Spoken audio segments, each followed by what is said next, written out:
इस क्लास को प्रारंभ करते हैं। जो भी हमारे प्यारे बच्चे बार-बार पूछते हैं कि भाई इस सर किस किस प्रकार से आप देखेंगे यहाँ पे हम लोग इसको या टेलीग्राम ज्वाइन करके या कैसे इसका पीडीएफ क्लास का प्राप्त करें। तो निश्चित तौर पे क्लास का पीडीएफ प्राप्त करने का ये बेहतरीन माध्यम टेलीग्राम है। आप इस टेलीग्राम से जुड़ जाइए। यह टेलीग्राम से जुड़ते ही आप इस क्लास की पीडीएफ दोस्तों क्या कर सकते हैं, प्राप्त कर सकते हैं।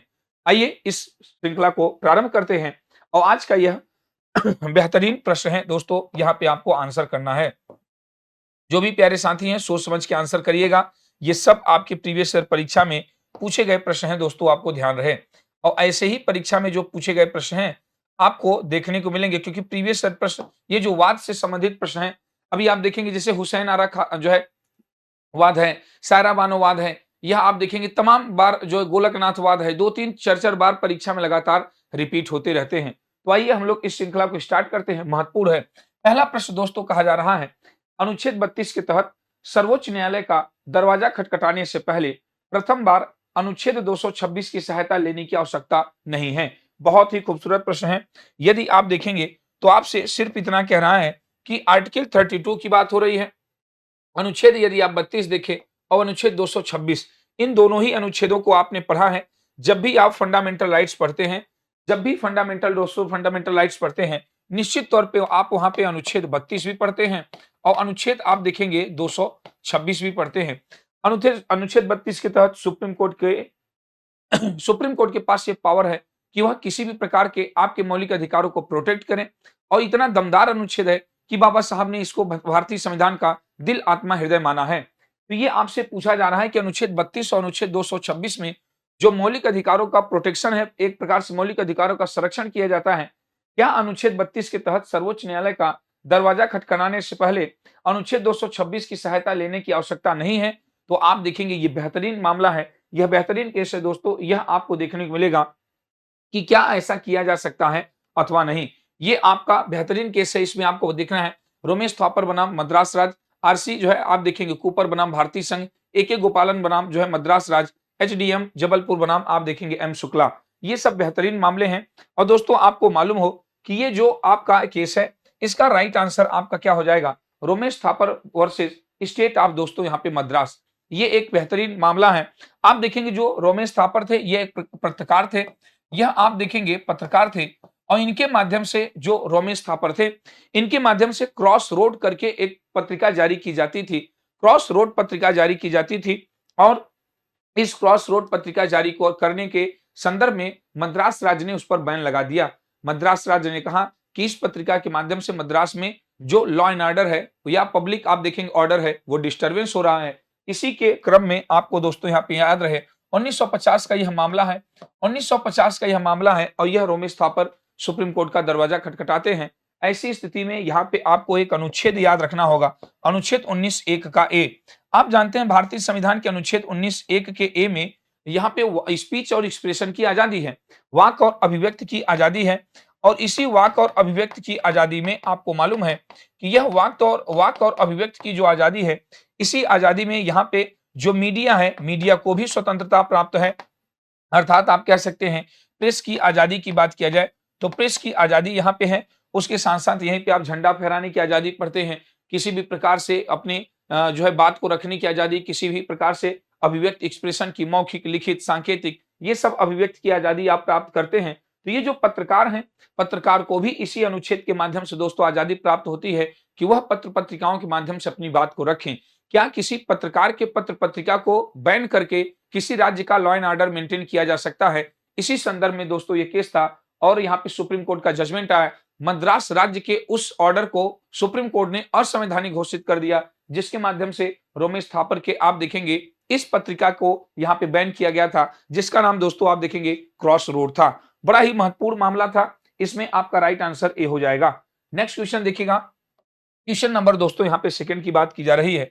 ये जो क्वेश्चन नंबर सेकंड है इसको आंसर बताइएगा।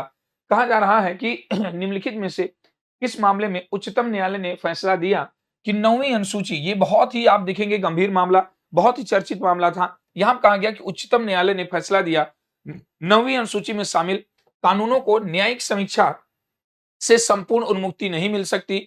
न्यायपालिका के पास 9वीं अनुसूची के तहत रखे गए किसी भी कानून की समीक्षा करने का अधिकार है। ये आप देखेंगे एक प्रकार से जो न्यायपालिका है और न्यायपालिका के साथ-साथ दोस्तों आपको याद रहे कि जो सुप्रीम कोर्ट है इसके बीच का यह मामला बड़ा ही गंभीर था। न्यायपालिका का कहना था, होता ये था कि सरकार कोई भी यह आप देखेंगे नियम कानून बनाती, कोई भी मामला रहता, उठा करके 9वीं अनुसूची में डाल देती और 9वीं अनुसूची में केस यह मामला तय हो गया था कि यदि 9वीं अनुसूची में कोई भी मामला चला जाए, तो उसकी समीक्षा सुप्रीम कोर्ट नहीं कर सकती, उसकी समीक्षा न्यायपालिका नहीं कर सकती। उसी को असंवैधानिक बाद में घोषित किया गया और आप देखेंगे जो यहाँ पे एस.आर. कोहिलोवाद था, इसमें वाई के संभरवाल आप देखेंगे जज थे। वाई के संभरवाल ध्यान से समझिएगा, वाई के संभरवाल उस समय चीफ जस्टिस थे। वाई के संभरवाल के आप देखेंगे अध्यक्षता में 9 जजों की टीम यहाँ पे बैठती है और जो 9 जजों की टीम बैठती है उनको उनका ये कहना था इस मामले में आई.आर. कोहिलो आप देखेंगे वाद के मामले में उनका ये कहना था कि जब भी आप किसी मामले में यदि किसी केस को 9वीं अनुसूची में डालते हैं तो वह उसकी भी समीक्षा हो सकती है। ऐसा नहीं है कि यहाँ पे 9वीं अनुसूची में आपने कोई भी मामला डाल दिया, कोई भी आप देखेंगे जो है प्रावधान संविधान संशोधन करके 9वीं अनुसूची में आपने रख दिया तो न्यायिक समीक्षा उसकी नहीं की जा सकती, उसकी भी न्यायिक समीक्षा की जा सकती है। और इसकी और पुष्टि आप देखेंगे केशवानंद भारतीवाद में हो जाती है। जब 1973 में केशवानंद भारतीवाद आता है तो आप जानते हैं सबसे चर्चित यह वाद है केशवानंद भारतीवाद में, केशवानंद भारतीवाद जिसमें आप देखेंगे आधारभूत ढांचे का भी कॉन्सेप्ट दिया जाता है। केशवानंद भारतीवाद में यह स्पष्ट कहा जाता है कि कोई भी मामला जो 9वीं अनुसूची में था, जब तक ये केशवानंद भारतीवाद का डिसीजन नहीं आया था, उसके पहले के मामले को तो हम यहाँ पे न्यायिक निर्णय में नहीं रखेंगे, लेकिन उसके बाद जितने भी जजमेंट अब जोड़े जाएंगे या जितने भी मामले 9वीं अनुसूची में रखे जाएंगे उसकी न्यायिक समीक्षा होगी। अर्थात 9वीं अनुसूची में रखे जाने वाले मामले को न्यायिक समीक्षा के दायरे में लाने के लिए यहाँ पे यह मामला आपको देखने को मिलेगा।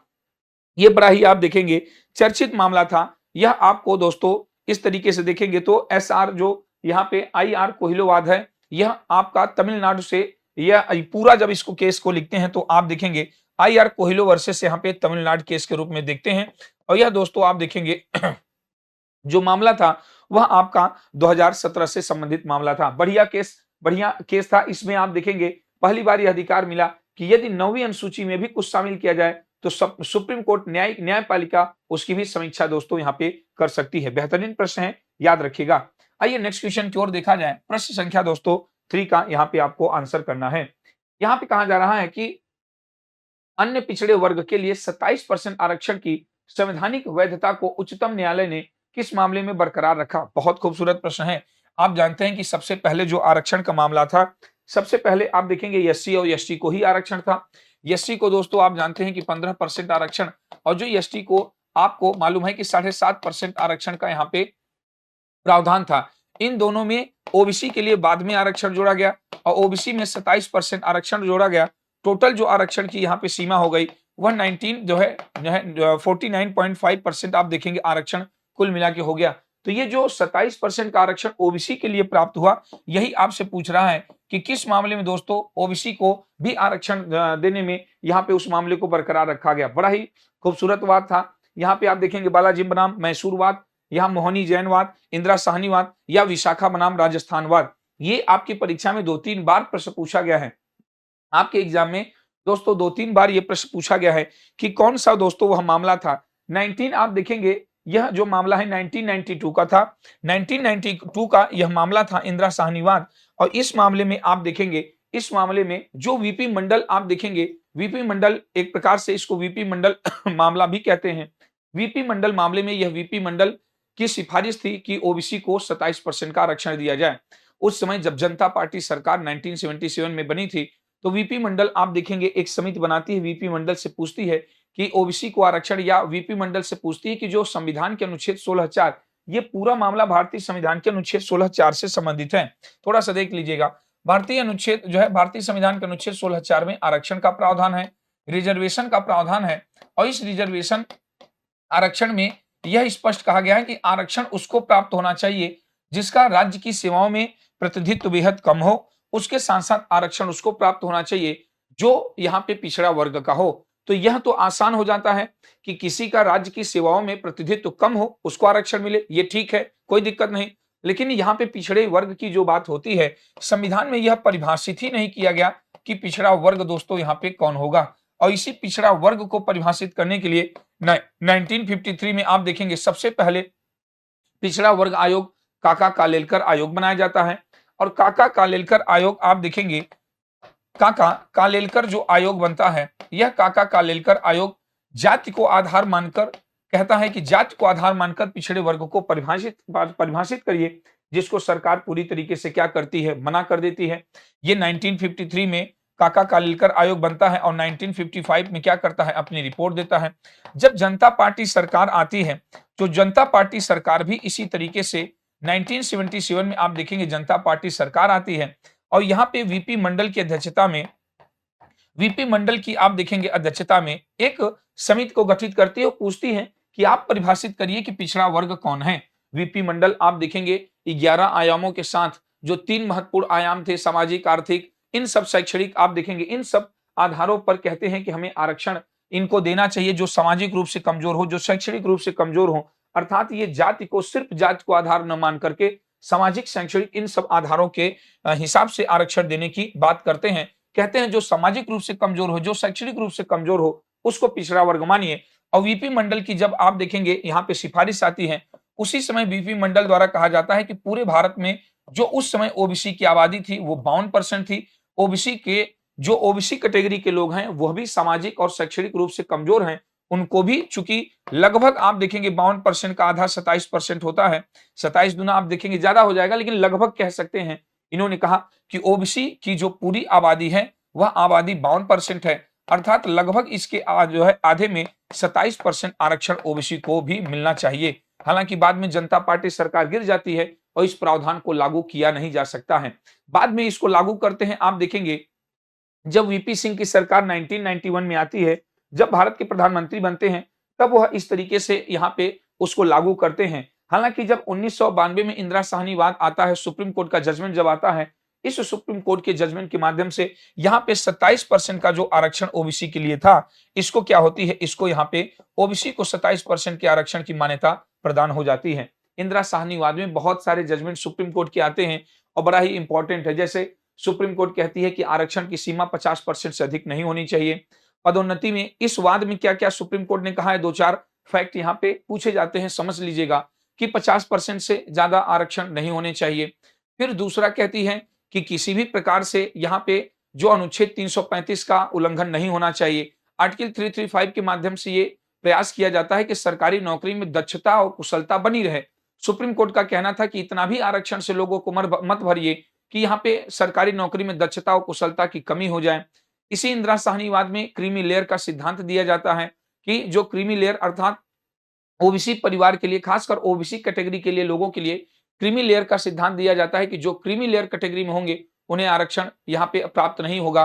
उसके बाद इसमें जो प्रमोशन है, प्रमोशन में आप देखेंगे आरक्षण की बात होती है कि प्रमोशन में, पदोन्नति में आरक्षण नहीं दिया जा सकता। हालांकि यहाँ पे ये जो जजमेंट था कि पदोन्नति में आरक्षण नहीं दिया जा सकता, बाद में इसको सुप्रीम कोर्ट ने अपने जजमेंट को बदला। एम नागराजवाद आपकी यूपीएससी परीक्षा में आया है।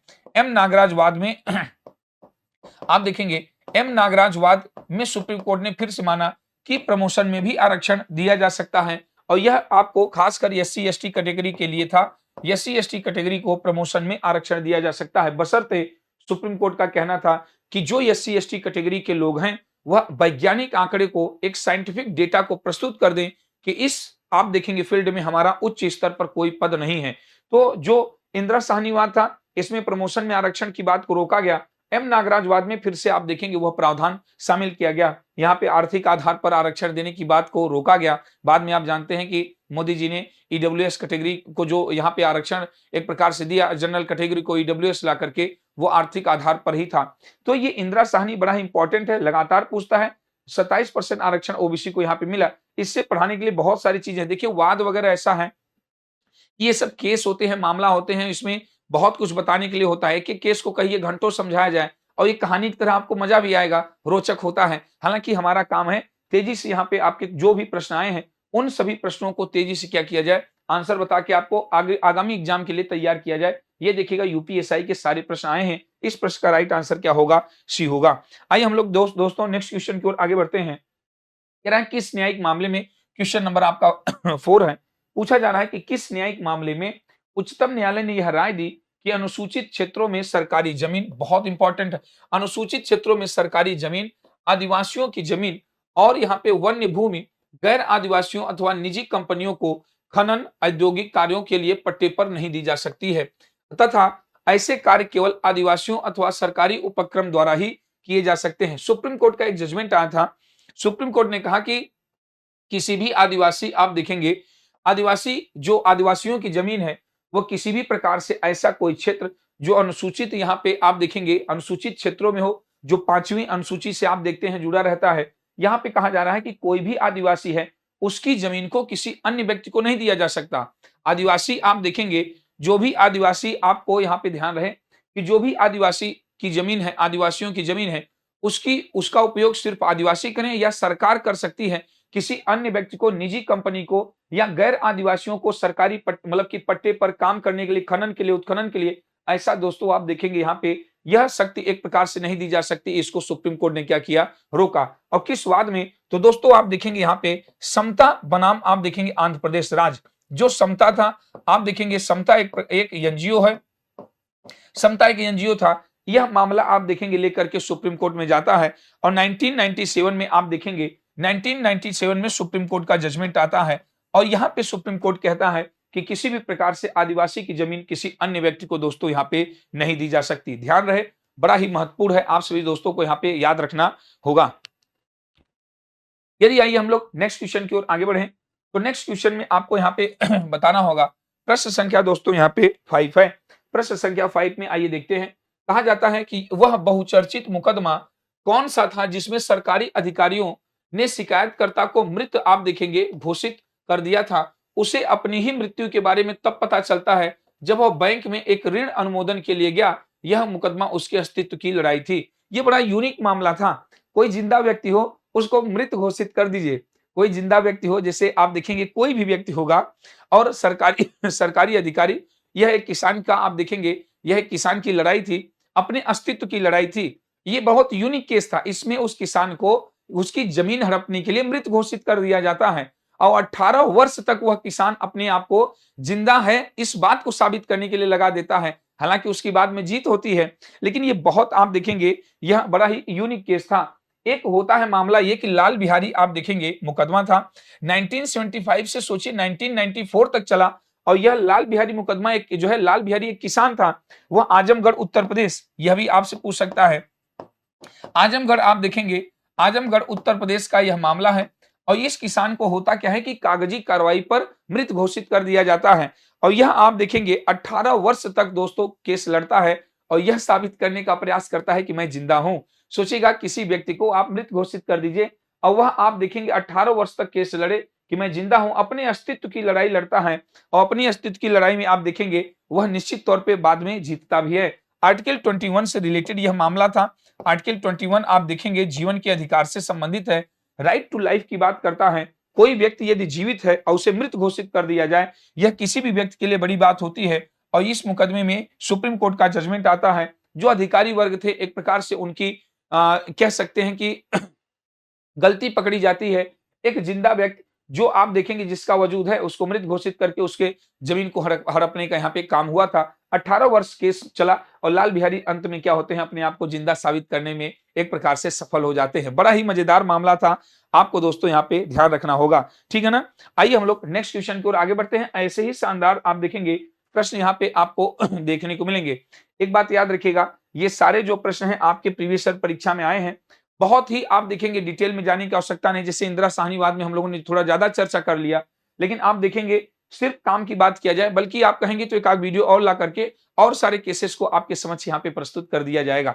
बेहतरीन आप देखेंगे सेशन है, ये शानदार प्रश्न है, निश्चित तौर पे आपको यहाँ से एग्जाम में प्रश्न देखने को मिलेगा। ध्यान दीजिएगा, मैं उन्हीं प्रश्नों पर चर्चा कर रहा हूँ जो आपकी परीक्षा में पूछे गए हैं, चाहे वो फंडामेंटल राइट्स के हो, डीपीएसपी को हो, प्रीवियस ईयर आर्टिकल्स के हो, जो है प्रीवियस ईयर आपके आए हुए प्रश्नवाद के हो, सब आपके जो है संघीय कार्यपालिका, संघीय विधायिका, सबकी चर्चा बेहतरीन तरीके से हो रही है और यहीं से आपको दोस्तों प्रश्न देखने को मिलेंगे। ये सब देख रहे हैं, ये यूपीएससी में आया है। अब कोई एक लाइन का प्रश्न ला करके हम आपको खुश कर दें तो आप देखेंगे यह उचित नहीं होगा। जो आए हुए प्रश्न हैं इन पर दमदारी से यहाँ पे आप देखेंगे काम करने की आवश्यकता है, ठीक है ना। आइए इस प्रश्न को देखते हैं। किस मामले में सुप्रीम कोर्ट का यह जजमेंट आया था कि जो लोग आप देखेंगे अनायास ही राज्य की हिरासत में हैं, उनके प्रति सरकार का विशेष दायित्व है यह सुनिश्चित करना कि पुलिस या जेल अधिकारियों की एक बड़ी जिम्मेदारी है कि उनकी हिरासत में किसी नागरिक को उसके जीवन के अधिकार से वंचित न किया जाए। आप जानते हैं यदि जीवन के अधिकार की बात हो रही है, तो जाहिर-सी बात है वह मामला आर्टिकल 21 का है। आर्टिकल 21 के मामले में सुप्रीम कोर्ट का यह कहना है कि किसी को भी आप देखेंगे फर्जी या अनायास आप देखेंगे जेल में रखना, यह कहीं से भी आप देखेंगे उचित नहीं होगा। 1993 का मामला है और ये इस मामले में नीलवती बोहेरा बनाम उड़ीसा राज्य 1993 में आप देखेंगे यह जजमेंट सुप्रीम कोर्ट का आया था। बहुत इंपॉर्टेंट है, याद रखिएगा, ये आपको हमेशा पूछा जाता है। प्रीवियस ईयर प्रश्न में आप देखेंगे तो यह प्रश्न 2-3 बार आया है, मैंने एक बार शामिल किया है कि किसी भी व्यक्ति को अनायास आप जेल में रखेंगे, इस पर सुप्रीम कोर्ट क्या कहता है, जेल अधिकारियों को राज्य सरकार को निर्देश देता है, ऐसा नहीं होना चाहिए। यहाँ पे जो गोलकनाथ बनाम पंजाब राज्य सरकार देख रहे हैं, ये भी बड़ा मजेदार केस है। जब भी आपसे कभी पूछे मूल रूप से मौलिक अधिकार, फंडामेंटल राइट्स की बात करता है, कभी आपसे पूछे कि वह कौन सा मामला है जो मौलिक अधिकार या भैया यहाँ पे आप देखेंगे संविधान के संशोधन से संबंधित है, तो आपको ध्यान रखना है कि मौलिक अधिकार और संविधान के संशोधन से यह संबंधित मामला है। गोलकनाथ मामले में आपको एक बात याद रखना है कि जो भी भारत के नागरिकों को यहाँ पे मौलिक अधिकार प्राप्त हैं, उन मौलिक अधिकारों का पूरी तरीके से उन्हीं मौलिक अधिकारों को पूरी तरीके से उपयोग करने का अधिकार भी यहाँ पे किसके पास है, वह आपको दोस्तों यहाँ पे ध्यान रहे, यह गोलकनाथ बनाम पंजाब राज्य सरकार में सुप्रीम कोर्ट का जजमेंट है। यह आपको याद रखना होगा कि जो भी भारतीय हैं, उनके जो भी मौलिक अधिकार हैं, वो मौलिक अधिकार दोस्तों उनको पूरी तरीके से यहाँ पे उपयोग करने की इजाजत है। आइए हम लोग दोस्तों नेक्स्ट क्वेश्चन की ओर देखते हैं। नेक्स्ट क्वेश्चन क्या है, इस क्लास को सभी साथियों को बहुत जो है शानदार तरीके से लाइक करना है। लाइक करने में क्लास को कंजूसी नहीं करना है और बेहतरीन तरीके से इसको शेयर करना है। ये वाद वाले प्रश्न बड़े ही कम देखते हैं, आपको यूट्यूब के इतिहास में भी बहुत कम ही देखने को मिलेंगे और इतने डिटेल से आपको शानदार तरीके से शायद ही क्लास में यहाँ पे वाद वाले केस देखने को मिले, ठीक है ना। तो यदि आपके लिए बेहतरीन प्रयास किया गया है तो आपको भी अपना प्यार और समर्थन शानदार तरीके से बना करके रखना है। इस प्रश्न का आंसर देखिएगा, देखिए फिर से आपको यहाँ पे क्या कह रहा है, इंदिरा साहनी आप देखेंगे निर्णय। इंदिरा साहनी 1992 का जो मामला था बहुत ही आप देखेंगे इंपॉर्टेंट है, ये कई बार आपकी परीक्षा में देखने को मिलता है। इंदिरा साहनी निर्णय के रूप में बहुचर्चित जनहित याचिका, यहाँ पे आईपीएल जो है एक प्रकार से पीआईएल की बात हो रही है। पीआईएल मामले में ऐतिहासिक आप देखेंगे माना जाता है, क्योंकि जो जनहित याचिका की बात होती जानते हैं पीएन भगवती से जुड़ा हुआ मामला है और पीएन भगवती आप देखेंगे इसको भारत में लोकप्रिय बनाते हैं। पीआईएल का कॉन्सेप्ट भारत में अमेरिका से लिया गया है, यह भी आपको दोस्तों मालूम है। और यहाँ पे पब्लिक इंटरेस्ट लिटिगेशन इसका फुल फॉर्म होता है। पीआईएल का आपसे परीक्षा में प्रीवियस ईयर जो है इस तरीके से इसका फुल फॉर्म भी पूछा है। पब्लिक इंटरेस्ट लिटिगेशन इसका फुल फॉर्म होता है। जनहित याचिका यूएसए से लिया गया। पीएन भगवती दोस्तों यहाँ पे आप देखेंगे पीएन भगवती जो सुप्रीम कोर्ट के जजमेंट जो है जज थे, यह इनके द्वारा भारत में क्या किया गया, लोकप्रिय बनाया गया। तो बढ़िया प्रश्न है। इस प्रश्न का दोस्तों यदि आंसर देखा जाए तो इस प्रश्न का जो राइट आंसर होगा वह आपको देखने को मिलेगा सी। अदालतों ने सरकारी नौकरी में आपको मालूम है, अदालतों ने सरकारी नौकरी में पिछड़े वर्गों के लिए आरक्षण के औचित्य और जरूरत को स्वीकार किया। और यहाँ पे जो ओबीसी वर्ग था, पिछड़ा वर्ग मतलब कि अदर बैकवर्ड कैटेगरी की जो बात हो रही है, इसमें 27% का दोस्तों यहाँ पे आरक्षण दिया गया। 27% का आरक्षण दिया गया उसी वीपी मंडल आप देखेंगे समिति की सिफारिश पर। और यह माना गया कि जो ओबीसी कैटेगरी के लोग हैं वो भी सामाजिक और शैक्षणिक रूप से क्या है, कमजोर हैं। तो जो ओबीसी कैटेगरी के हैं, सामाजिक शैक्षणिक रूप से कमजोर हैं, उनको भी यहाँ पे सरकारी नौकरियों में आरक्षण दिया जाए। और सरकारी नौकरियों में यहाँ पे पिछड़े वर्ग में आरक्षण की जो बात की जा रही है, यह भारतीय संविधान के आप देखेंगे तो अनुच्छेद 16(4) से दोस्तों क्या है, संबंधित है। भारतीय संविधान के अनुच्छेद 16(4) में यह देखने को मिलता है कि जो भी पिछड़े वर्ग के हैं, जो भी आप देखेंगे जिनका भी राज्य की सेवाओं में प्रतिनिधित्व कम है, उनको क्या किया जाए, आरक्षण यहाँ पे उपलब्ध कराया जाए। बेहतरीन प्रश्न है, बार बार देखेंगे एग्जाम में आपको देखने को मिलता है। आइए नेक्स्ट क्वेश्चन की बात किया जाए। प्रश्न संख्या भैया आपका यहाँ पे क्या है, प्रश्न संख्या यहाँ पे 8 है। किस न्यायिक मामले में उच्चतम न्यायालय ने, आपको बताना है कि कौन सा मामला है जिसमें उच्चतम न्यायालय ने यह माना कि जो बलात्कार या बलात्कार के प्रयास के किसी भी मामले में समझौते का विचार क्या है, अवैध है। यदि किसी के साथ यहाँ पे रेप जैसी घटना हो या रेप जैसी घटना का प्रयास किया जाए, इससे जघन्य कोई अपराध तो है नहीं। आप देखेंगे यदि किसी के साथ रेप हो या रेप जैसी घटना हो तो उसको यहाँ पे समझौता करा देना, समझौता कराना कि हाँ मामला जो है अपराधी के विरुद्ध मामला दायर न हो या इस तरीके से मामला उसको अपराधी न माना जाए, पैसे दे करके या किसी तरीके से दबाव मिला करके वहां पे समझौता करा देना, पीड़िता को समझा बुझा के समझौता कराना, ये इलीगल है। इसमें आप देखेंगे उच्चतम न्यायालय ने ऐसे सभी मामलों में मध्यस्थता की संभावना को खारिज कर दिया। सुप्रीम कोर्ट का कहना है कि ऐसा कोई भी भैया मामला होगा जो इतने गंभीर अपराध में, जो इतने आप देखेंगे जघन्य अपराध में आप सोचिए कि हम मध्यस्थता करा दे, वहां पे समझौता हो जाए, तो यह किसी भी कीमत पे यहाँ पे लीगल नहीं होगा। इसको सुप्रीम कोर्ट ने क्या माना? लीगल माना। ये बहुत ही खूबसूरत प्रश्न है, आपको दोस्तों मालूम रहे। और इस प्रश्न का जो राइट आंसर होगा मध्य प्रदेश राज्य बनाम मदन लाल, आप देखेंगे आपको देखने को मिलता है। यहाँ पे आपको याद रखना है, इस केस में पूरी तरीके से सुप्रीम कोर्ट ने माना कि जो बलात्कार या बलात्कार के प्रयास किए जाते हैं, ऐसे मामले में जो पीड़िता है उसको यहाँ पे समझौता कराने का जो प्रयास है वह किसी भी प्रकार से क्या होगा? अवैध होगा। ये आपको जो है याद रखना है। ये श्रेया सिंघल बनाम भारत संघ बड़ा ही इंपॉर्टेंट है। इसमें भी आप देखेंगे इसमें भी ऑनलाइन अभिव्यक्ति की बात की जा रही है। इसमें ऑनलाइन एक्सप्रेशन का आप देखेंगे यहाँ पे छूट दिया गया है। ऑनलाइन एक्सप्रेशन जो आप लोग यहाँ पे चैटिंग खेल के बहुत सारी चीजों को सोशल मीडिया पे शेयर कर देते हैं, उससे संबंधित है, अर्थात यह फ्रीडम ऑफ स्पीच से संबंधित है। यदि आप एक शब्द में कहें कि फ्रीडम ऑफ स्पीच की बात की जा रही है, तो निश्चित तौर पे फ्रीडम ऑफ स्पीच की बात हो रही है। और जो आईटी एक्ट है, आप देखेंगे आईटी एक्ट की बात हो रही है, आईटी एक्ट सन 2000 की। इसमें आप देखेंगे एक सेक्शन है 66A। यहाँ पे आपको याद रखना है कि जो आईटी एक्ट है, उस आईटी एक्ट के दोस्तों यहाँ पे आईटी एक्ट के जो सन 2000 में आया, उसमें एक सेक्शन है धारा 66A, उसको सुप्रीम कोर्ट ने क्या किया? यहाँ पे अवैध बताया, क्योंकि जो हम लोगों का अधिकार है, जो सुप्रीम कोर्ट का कहना है कि यदि कोई व्यक्ति ऑफलाइन अभिव्यक्ति अर्थात मौखिक रूप से, सामान्य रूप से ऑफलाइन अभिव्यक्ति एक्सप्रेशन कर सकता है, तो ऑनलाइन भी कर सकता है। यह मामला श्रेया सिंघल जो है केस में सुप्रीम कोर्ट का जजमेंट है। अर्थात यदि कोई आज वर्तमान समय में आप ऑनलाइन एक्सप्रेशन करते हैं और वह ऑनलाइन एक्सप्रेशन जो आपके देखेंगे आपसे संबंधित होगा, वह स्पीच फ्रीडम ऑफ स्पीच में क्या है? यह सुप्रीम कोर्ट मानता है कि वो फ्रीडम ऑफ स्पीच है, अभिव्यक्ति की दोस्तों यहाँ पे आजादी है। आर्टिकल 19 से आप देखेंगे जोड़ा जाता है। आर्टिकल 19 एक के ए में आप जानते हैं, अभी मैंने आपको बताया कि भारतीय संविधान के जो अनुच्छेद 19(1)(a) हैं, अनुच्छेद 19(1)(a) में यहाँ पे स्पीच एंड एक्सप्रेशन की आजादी मिलती है। यह अनुच्छेद 19(1)(a) में यह शामिल होता है श्रेया सिंघलवाद। लिली थॉमस बनाम आप देखेंगे भारत संघ, यह भी महत्वपूर्ण मामला था। लिली थॉमस की यदि बात किया जाए दोस्तों, तो आप देखेंगे यह चुनाव सुधार से संबंधित मामला था और 2003 में यह आप देखेंगे सुप्रीम कोर्ट में इससे संबंधित जजमेंट आया था। लिली थॉमस आप देखेंगे, यह आपको सीधे-सीधे लिखना होगा कि यहाँ पे चुनाव सुधार से संबंधित यह मामला था। जनजातियों से भी संबंधित आप देखेंगे यह मामला था। जनजाति कहिए या दोस्तों आप देखेंगे जो जनप्रतिनिधि कहिए, जनप्रतिनिधि या चुनाव सुधार से संबंधित मामला था। जो रिप्रेजेंटेटिव होते हैं, जो चुने जाते हैं जनप्रतिनिधि, और जो चुनाव में तमाम आप देखेंगे सुधार से संबंधित मामला था, वो लिली थॉमस बनाम जो है भारत संघ सन 2013 का मामला है। ये आप देखेंगे इस प्रश्न का राइट आंसर सी होगा। मैंने ए बी यह भी आपको बता दिया है। आगे और भी जो आपके इंपॉर्टेंट केसेस होंगे उनकी चर्चा होती रहेगी। ये डिटेल में बताना दोस्तों इसलिए जरूरी हो जाता है क्योंकि आपकी परीक्षा में श्रेया सिंघलवाद कई बार पूछा है। आर्टिकल आप देखेंगे 19, आर्टिकल 21 दोनों से रिलेटेड है। ये श्रेया सिंघलवाद बहुत इंपॉर्टेंट है। ये लिली थॉमस आप देखेंगे चुनाव सुधार से संबंधित है और ये तो आप देख रहे हैं, ये तो आपके यूपीएससी में खुद ब खुद 2017 के पेपर में आया हुआ है। यहाँ पे जो भी केसेस हैं और या जो भी चर्चाएं हो रही हैं, सब साथियों आपकी परीक्षा के लिए बेहद ही इंपॉर्टेंट है। मेरा ये प्रयास है कि जो पढ़ा दिया जाए फिर उससे बाहर आपको कुछ कहीं पढ़ना ना पड़े और उससे बाहर आपको कहीं कुछ देखने की आवश्यकता ना हो। ये सब बेहतरीन मामले हैं, लगातार परीक्षा में भैया आपके यहाँ पे पूछे जाते हैं।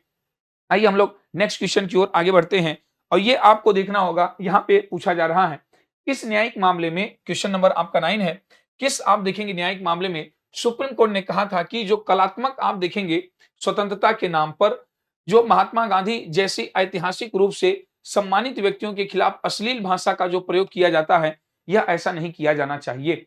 सुप्रीम कोर्ट ने किस मामले में कहा कि जो कलात्मक अभिव्यक्ति है अर्थात किसी भी प्रकार से जो आर्टिकल 19 के एक्सप्रेशन की आजादी है, यदि उसमें महात्मा गांधी आप देखेंगे कोई भी ऐतिहासिक व्यक्ति हो, नेताजी हो, चंद्रशेखर आजाद की बात करिए या नेहरू जी की बात करिए, महात्मा गांधी की बात करिए, किसी को भी आप अश्लील अभद्र टिप्पणी से संबोधित कर रहे हैं तो ये भारत की आन बान शान रहे हैं। ये भारत के आप देखेंगे इस तरीके से रियल हीरो रहे हैं। इनका सम्मान करना हमारा आपका नैतिक कर्तव्य है और जैसे महात्मा गांधी जैसी जो ऐतिहासिक आप देखेंगे कह सकते हैं ऐतिहासिक व्यक्तित्व थे दोस्तों, इनके सम्मान में हमें हमेशा इनका सम्मान करना चाहिए, न कि हमें अश्लील भाषा का यहाँ पे क्या करना चाहिए, प्रयोग करना चाहिए। ये आप देखेंगे तो जो इसका राइट आंसर होगा ये दोस्तों आप देखेंगे देवीलाल बनाम महाराष्ट्र आप देखेंगे राज्य में यह मामला सामने निकल के आता है और सुप्रीम कोर्ट का दोस्तों यह आप देखेंगे जजमेंट था 2015 का मामला है। बहुत सारे लोग आप देखेंगे बहुत सारे लोगों को जानकारी कम होती है और जो कहते हैं कि अधजल गगरी छलकत जाए, खुद व्यक्तित्व में जीरो है, शून्य है और इतने महान व्यक्तित्व को लगातार आप देखेंगे क्या करते हैं, अनाप-शनाप बकते हैं, यह उचित नहीं है। हो सकता है हम आप उस परिस्थिति में होते हैं, जिस परिस्थिति में उन्होंने इतना शानदार काम किया, हम आप उसका जो है 1% 0.1% भी ना होते, 1% बहुत दूर की बात है। किसी का आलोचना नहीं करना है और ये हमारे फ्रीडम फाइटर्स हैं, ये हमारे लिए आप देखेंगे ऐतिहासिक व्यक्तित्व है, इनका सम्मान करना हमारा आपकी नैतिक जिम्मेदारी है। यह आपको दोस्तों याद रखना है। यह आपका केस सी वाला देवीलाल यहाँ पे सॉरी देवीदास से संबंधित जो है महाराष्ट्र का केस है, यह आपकी परीक्षा में 2017 में आया हुआ है। आइए हम लोग नेक्स्ट क्वेश्चन की ओर दोस्तों आगे बढ़ते हैं। प्रश्न संख्या यहाँ पे आपको 10 का आंसर लगाना है। जो भी प्यारे साथी हैं इस प्रश्न का आंसर लगाइएगा। कह रहा है कि के रामकृष्णन बनाम केरल राज्य, ये आपको याद रखना है कि के रामकृष्णन बनाम केरल राज्य की बात हो रही है। ऐसे में जो केरल उच्च न्यायालय है, जो केरल हाईकोर्ट है, आप जानते हैं कि यहाँ पे एर्नाकुलम में केरल हाईकोर्ट कहाँ पे है, यह भी पूछता है आपसे। तो एर्नाकुलम और केरल हाईकोर्ट में आप देखेंगे तो किस आप देखेंगे और संघ शासित प्रदेश की प्रदेश को शामिल किया गया है। तो दोस्तों आप देखेंगे लक्षद्वीप, जो लक्षद्वीप है वह केरल के एर्नाकुलम हाईकोर्ट के अंतर्गत ही आता है।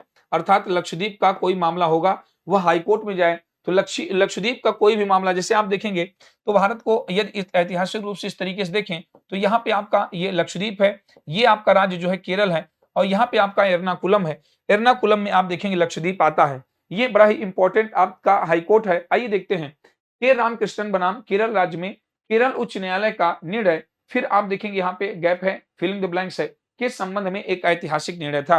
अर्थात आपको बस इतना बताना है कि जो के रामकृष्णन का केस था वह आप देखेंगे किस इस प्रकार से किस मामले से संबंधित है, किस मामले पर ऐतिहासिक आप देखेंगे निर्णय था, बहुत इंपॉर्टेंट है। और इसका जो राइट आंसर दोस्तों आप लगाएंगे, इस प्रश्न का राइट आंसर आप देखेंगे B, smoking in public places. होता क्या है कि बहुत सारे लोग पब्लिक प्लेस पे क्या करते हैं, धूम्रपान करना स्टार्ट कर देते हैं और इसको यहाँ पे आप देखेंगे आर्टिकल 21 का उल्लंघन माना गया। सुप्रीम कोर्ट का जजमेंट था, सुप्रीम कोर्ट का जो जजमेंट था वो आप देखेंगे आर्टिकल 21 का उल्लंघन माना गया। किसी भी सार्वजनिक स्थान पर धूम्रपान करना, यह दोस्तों आप देखेंगे के रामकृष्णन बनाम केरल राज्य में केरल हाईकोर्ट के द्वारा इसको क्या माना गया, यहाँ पे अवैध माना गया। ये आर्टिकल 21 का उल्लंघन माना गया। ऐसा भी नहीं है कि जीवन के अधिकार में आपको इस प्रकार के अधिकार हैं, स्वतंत्रता के अधिकार में इस प्रकार के अधिकार हैं कि सार्वजनिक स्थान पर आप धूम्रपान करेंगे, यह बिल्कुल आप देखेंगे अवैध माना गया। लेकिन होता क्या है ये भी आप जानते हैं कि जो इस तरीके से मूर्ख लोग होते हैं वो लगातार ऐसे ही स्थानों पर क्या करते हैं, धूम्रपान करते हैं, जिससे लोगों के स्वास्थ्य को क्या होता है, यहाँ पे हानि पहुंचती है। आइए हम लोग नेक्स्ट केस का यहाँ पे अध्ययन करते हैं, इसका आंसर बताइएगा।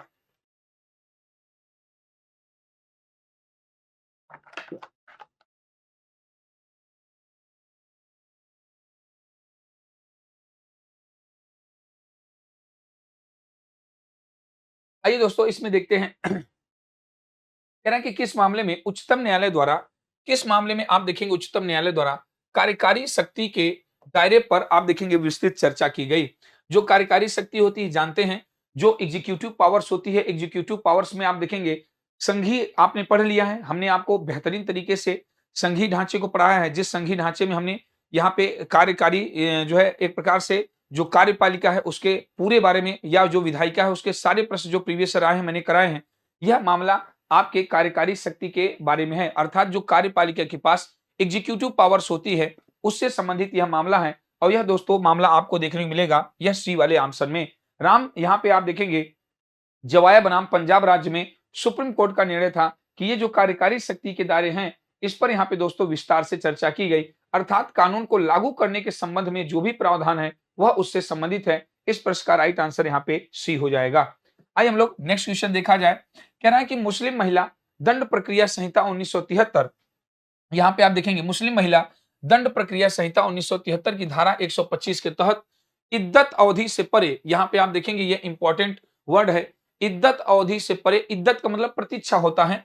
यहाँ पे आप लिखना चाहें तो लिख सकते हैं प्रतीक्षा अवधि, यहाँ पे इद्दत का मतलब प्रतीक्षा है। इद्दत अवधि से परे भरण पोषण का अधिकार प्राप्त है, इसे आप देखेंगे के मामले में सर्वोच्च न्यायालय ने निर्धारित किया था। आपको याद रखना है कि जब एक महिला का यहाँ पे तलाक होता है, जब तक उसका दूसरा विवाह न हो, यहाँ पे उससे संबंधित ये मामला है। किसी महिला का तलाक हो और जब तक तलाक पूरी तरीके से आप देखेंगे यहाँ पे एक प्रकार से वैध न हो जाए, लीगल न हो जाए कि हाँ दोनों पक्ष जो है, दोनों पक्ष पति-पत्नी आपस में अब अलग हैं, तो तब तक वह इंतजार का पल होता है। इद्दत का आप देखेंगे प्रतीक्षा की अवधि मानी जाती है। तब तक के लिए भरण पोषण का अधिकार यहाँ पे उस महिला को प्राप्त है अपने हस्बैंड के द्वारा। और ये मामला बड़ा ही आप देखेंगे बेहतरीन है। 1973 का जो है 1973 के इस दंड प्रक्रिया संहिता में जो सीआरपीसी है उससे संबंधित 125 की धारा में मुस्लिम महिला से दोस्तों संबंधित है। तो खातून बेगम बनाम यहाँ पे भारत संघ, जमाते इस्लामी हिंद बनाम भारत संघ, सायरा बानो बनाम आप देखेंगे भारत संघ, मोहम्मद अहमद आप देखेंगे बनाम शाह बानो बेगम। बड़ा ही आप देखेंगे सुंदर जो है यह प्रश्न है और आपके भैया यूपीएसआई की परीक्षा में दोस्तों ये आया है। आपको याद रखना है कि जो इस प्रश्न का जो राइट आंसर होगा दोस्तों, इस प्रश्न का राइट आंसर आप देखेंगे यहाँ पे डी हो जाएगा। मोहम्मद अहमद खान बनाम आप देखेंगे शाह बानो बेगम। ये याद रखिएगा, ये नाम इंपॉर्टेंट है। शाह बानो बेगम जो थी, उनको यहाँ पे भरण पोषण का अधिकार दिया गया। उनको ये कहा गया कि जब तक यह पूरी तरीके से तलाक इनका हो नहीं जा रहा है, तब तक दोस्तों आपको याद रखना है कि शाह बानो बेगम को यहाँ पे एक प्रकार से जो प्रतीक्षा अवधि है, जो इद्दत उन लोगों के वर्ड में, मुस्लिम वर्ड में इद्दत आप देखेंगे कहते हैं, जो प्रतीक्षा अवधि है, तब तक दोस्तों यहाँ पे इनको भरण पोषण का क्या है, अधिकार प्राप्त है। बहुत ही इंपॉर्टेंट आप देखेंगे केस है, यह आपको ध्यान रखना है। अभी हम लोग देखेंगे ये जो सायरा बानो केस है, ये ट्रिपल तलाक से संबंधित है। आपकी परीक्षा में कई बार पूछा गया है कि जो इन लोगों में ट्रिपल तलाक की बात होती है, जो मुस्लिम समुदाय है, इनमें 3 बार महिलाओं से यदि तलाक तलाक तलाक बोल दें, तो वहां पे पति पत्नी का जो अलगाव होता है, विच्छेद होता है, वो मान लिया जाता है कि वह एक दूसरे से अलग हैं। सायरा बानो केस भी इससे संबंधित है, इसी से संबंधित है। महत्वपूर्ण केस है, आपके एग्जाम में आया है। अभी प्रश्न आएगा तो हम लोग उसको देखेंगे। हालांकि इसमें भरण पोषण के अधिकार की बात थी और यह दोस्तों मोहम्मद अहमद खान बनाम शाह बानो बेगम। शाह बानो बेगम का नाम याद रखेगा, डायरेक्ट कभी कभी यह नाम दे करके भी परीक्षा में आपसे प्रश्न पूछ लेता है। नेक्स्ट क्वेश्चन की बात किया जाए, कहा जा रहा है कि भैया जो आदिवासी महिलाओं को अपने मृत पति या पिता की संपत्ति दावा करने के लिए विरासत के अधिकारों से वंचित करना के मामले में भारत के सर्वोच्च न्यायालय ने चुनौती का विषय आप देखेंगे था। तो यदि कोई आदिवासी महिला हो, ध्यान से समझिएगा, यदि कोई आदिवासी महिला हो और वह अपने मृत पति या आप देखेंगे पिता, उसके पति के हस्बैंड हो जाए या पिता की संपत्ति पर यदि वह दावा करती है, उससे संबंधित दोस्तों यह आप देखेंगे कौन सा मामला था। ये बड़ा ही बेहतरीन आप देखेंगे केस है। तो उसमें यहाँ पे सर्वोच्च न्यायालय ने कहा कि उसमें यह एक चुनौती का विषय है। यदि वह महिला ऐसा करती हैं तो बिल्कुल आप देखेंगे न्यायपालिका को वह चुनौती स्वीकार करनी होगी। कोई भी महिला है, हम लोगों के समाज में होता क्या है कि लड़कियों की शादी होती है, हम लोगों के घर में, परिवार में जो बहन है या जो मान लेते हैं कि हम लोगों की माताजी हैं, वो भी किसी की बहन, मामा की बहन ही थी, जो विवाह करके आई हैं। कभी अपने पिता या इस तरीके से जो हम लोगों की सिस्टर हैं, अपने पिता की संपत्ति में अधिकार इतना दिखाती नहीं है। वो चाहें तो यहाँ पे दोस्तों इस तरीके से न्यायपालिका में चुनौती दे करके आधे हिस्सेदारी का दावा कर सकती हैं। मान लीजिए आप 2 भाई हैं और 2 बहन हैं, तो 2 भाई 2 बहन हैं, तो वो आप देखेंगे पिताजी की संपत्ति 1/4 यहाँ पे 1/4 शब्द में जो है चौथाई हिस्सा बढ़ जाएगा। मान लीजिए 2 ही जो है भाई-बहन सिर्फ हैं, तो 50-50% संपत्ति बटेगी। हालाँकि महिलाएँ हम लोगों के समाज में ऐसा करती नहीं है। सुप्रीम कोर्ट मानती है, न्यायपालिका मानती है कि ऐसा किया जा सकता है। यदि कोई महिला चाहे तो अपने पिता और अपने पति के संपत्ति में निश्चित तौर पे दोस्तों क्या कर सकती है, वह चुनौती दे सकती है और चुनौती दे करके आप देखेंगे उस संपत्ति का जो भी उसका हिस्सा होगा, वह संपत्ति को प्राप्त कर सकती है। मधु आप देखेंगे किशोर बनाम भारत संघ में यह मामला आया और बहुत इंपॉर्टेंट है, याद रखिएगा। हालांकि ये जो प्रश्न है, ये प्रश्न लगातार परीक्षा में पूछे जाने वाले प्रश्न हैं। देखिएगा 2021 के मामले में 2021 के आपके प्रश्न पत्र में यह आपका प्रश्न आया हुआ है। मधु किशोर बनाम भारत संघ राज्य की बात हो रही है। इंपॉर्टेंट है, ध्यान रखिएगा। नेक्स्ट क्वेश्चन की बात किया जाए, इस प्रश्न में कहा जा रहा है कि तलाक़े बिद्दत, इसी तलाक़े बिद्दत को आप देखेंगे मुस्लिम समुदाय में 3 प्रकार से तलाक होता है और ये जो तलाक़े बिद्दत शब्द लिखा गया है, मुस्लिम समाज में आप देखेंगे 3 प्रकार से तलाक की बात की गई है और ये जो तलाक़े बिद्दत है, यही आपको तलाक तलाक तलाक जो बार-बार 3 बार कह देते हैं और तलाक हो जाता है, यह वही तलाक़े बिद्दत है। कहना है कि तलाक़े बिद्दत तिहरा तलाक की प्रथा ये आप देखेंगे 3 बार बस तलाक शब्द बोल दे रहे हैं और तलाक हो जा रहा है। इस प्रथा को दोस्तों आप देखेंगे किस मामले में यहाँ पे अलग रखा गया था, ये आपको बताना है। सुप्रीम कोर्ट में बहुत ही आप देखेंगे, अभी मैंने आपको बताया कि वह कौन-सा केस था। सुप्रीम कोर्ट में ये जजमेंट बड़े ही ऐतिहासिक रूप से दिया था। बाद में आप देखेंगे तो संसद ने इसके लिए कानून भी बनाया और अब यह तलाक बिद्दत को अवैध घोषित कर दिया गया है। अर्थात सिर्फ 3 बार यह शब्द यूज कर दिया जाए, तलाक, तलाक, तलाक, तो आप देखेंगे यहाँ पे पति-पत्नी का विच्छेद मान लिया जाता है। अब सिर्फ 3 बार कह देने से यहाँ पे तलाक नहीं होगा। हस्बैंड को यहाँ पे सजा का प्रावधान कर दिया गया है। यदि कोई पति ऐसा करता है, जो आप देखेंगे उनके शौहर होते हैं, यदि वह अपनी बेगम से इस तरीके से कोई ऐसा 3 बार शब्द बोलते हैं तो ऐसा उनको एक अपराध की श्रेणी में दोस्तों यहाँ पे माना जाएगा, ध्यान रखिएगा। बहुत इंपॉर्टेंट ये मामला है। आप देखेंगे ये आपका इंपॉर्टेंट आप देखेंगे केस है और मैंने अभी आपको बताया कि ये मामला सायरा बानो आप देखेंगे केस में सुप्रीम कोर्ट का जजमेंट था। ये आपको याद रखना है, इससे रिलेटेड प्रश्न एग्जाम में पूछे जाते हैं। तलाक बिद्दत याद रखिएगा कि ट्रिपल तलाक का मुद्दा है। आइए हम लोग नेक्स्ट को देखा जाए। यहाँ पे क्वेश्चन नंबर आपको 15 का आंसर बताना है। केशवानंद भारती बनाम केरल राज्य का ऐतिहासिक मामला सर्वोच्च न्यायालय में कब समाप्त हुआ? तो आपसे पूछ रहा है ये केशवानंद भारतीवाद, जितने भी केस आप पढ़ रहे हैं सबसे ज्यादा पूछा जाने वाला आप देखेंगे केशवानंद भारतीवाद है। केशवानंद आप देखेंगे केरल में यहाँ पे महंत थे और उनके जो महंत थे उनकी जमीन को हड़पने का मामला यह केरल राज्य से शुरू हुआ और ये जाकर के सुप्रीम कोर्ट में जो है यह मामला समाप्त हुआ। केशवानंद भारतीवाद आज तक का सबसे बड़ा आप देखेंगे जजों का मामला, सबसे बड़ी आप देखेंगे खंडपीठ, इसी सबसे बड़ी खंडपीठ की बात किया जाए तो सबसे बड़ी खंडपीठ अर्थात 13 जो न्यायाधीश थे, 13 न्यायाधीशों की टीम यहाँ पे आप देखेंगे अपना जजमेंट इस तरीके से सुनाती है जिसमें 7-6 से फैसला आता है। यदि देखा जाए तो इसमें आपको दोस्तों देखने को मिलेगा कि 7-6 से यह फैसला आता है और 7-6 से दोस्तों यह फैसला जब आएगा तो इसमें आप देखेंगे आधारभूत ढांचे का कॉन्सेप्ट निकल के आता है। 24 आप देखेंगे अप्रैल की बात हो रही है, 24 अप्रैल 19 आप देखेंगे 73 में यह अपना जजमेंट इस तरीके से सुप्रीम कोर्ट सुनाती है और सर्वोच्च न्यायालय द्वारा यह मामला कह रहा है कब समाप्त हुआ तो 24 अप्रैल 1973 में। इसमें आप देखेंगे तो जो आधारभूत संरचना है, आधारभूत संरचना का कॉन्सेप्ट निकल करके आया, अर्थात आधारभूत संरचना कह लीजिए, आधारभूत संरचना या इसी को आप देखेंगे मूलभूत ढांचा कहते हैं।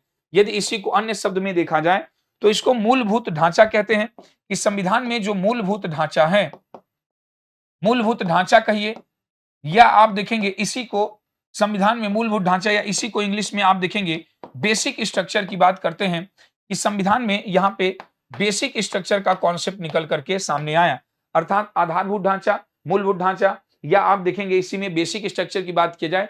सुप्रीम कोर्ट का कहना था केशवानंद भारतीवाद में कि संसद जो है पार्लियामेंट को भारतीय संविधान के अनुच्छेद 368 के तहत, जो संसद है वह भारतीय संविधान के अनुच्छेद 368 के तहत संविधान का संशोधन कर सकती है।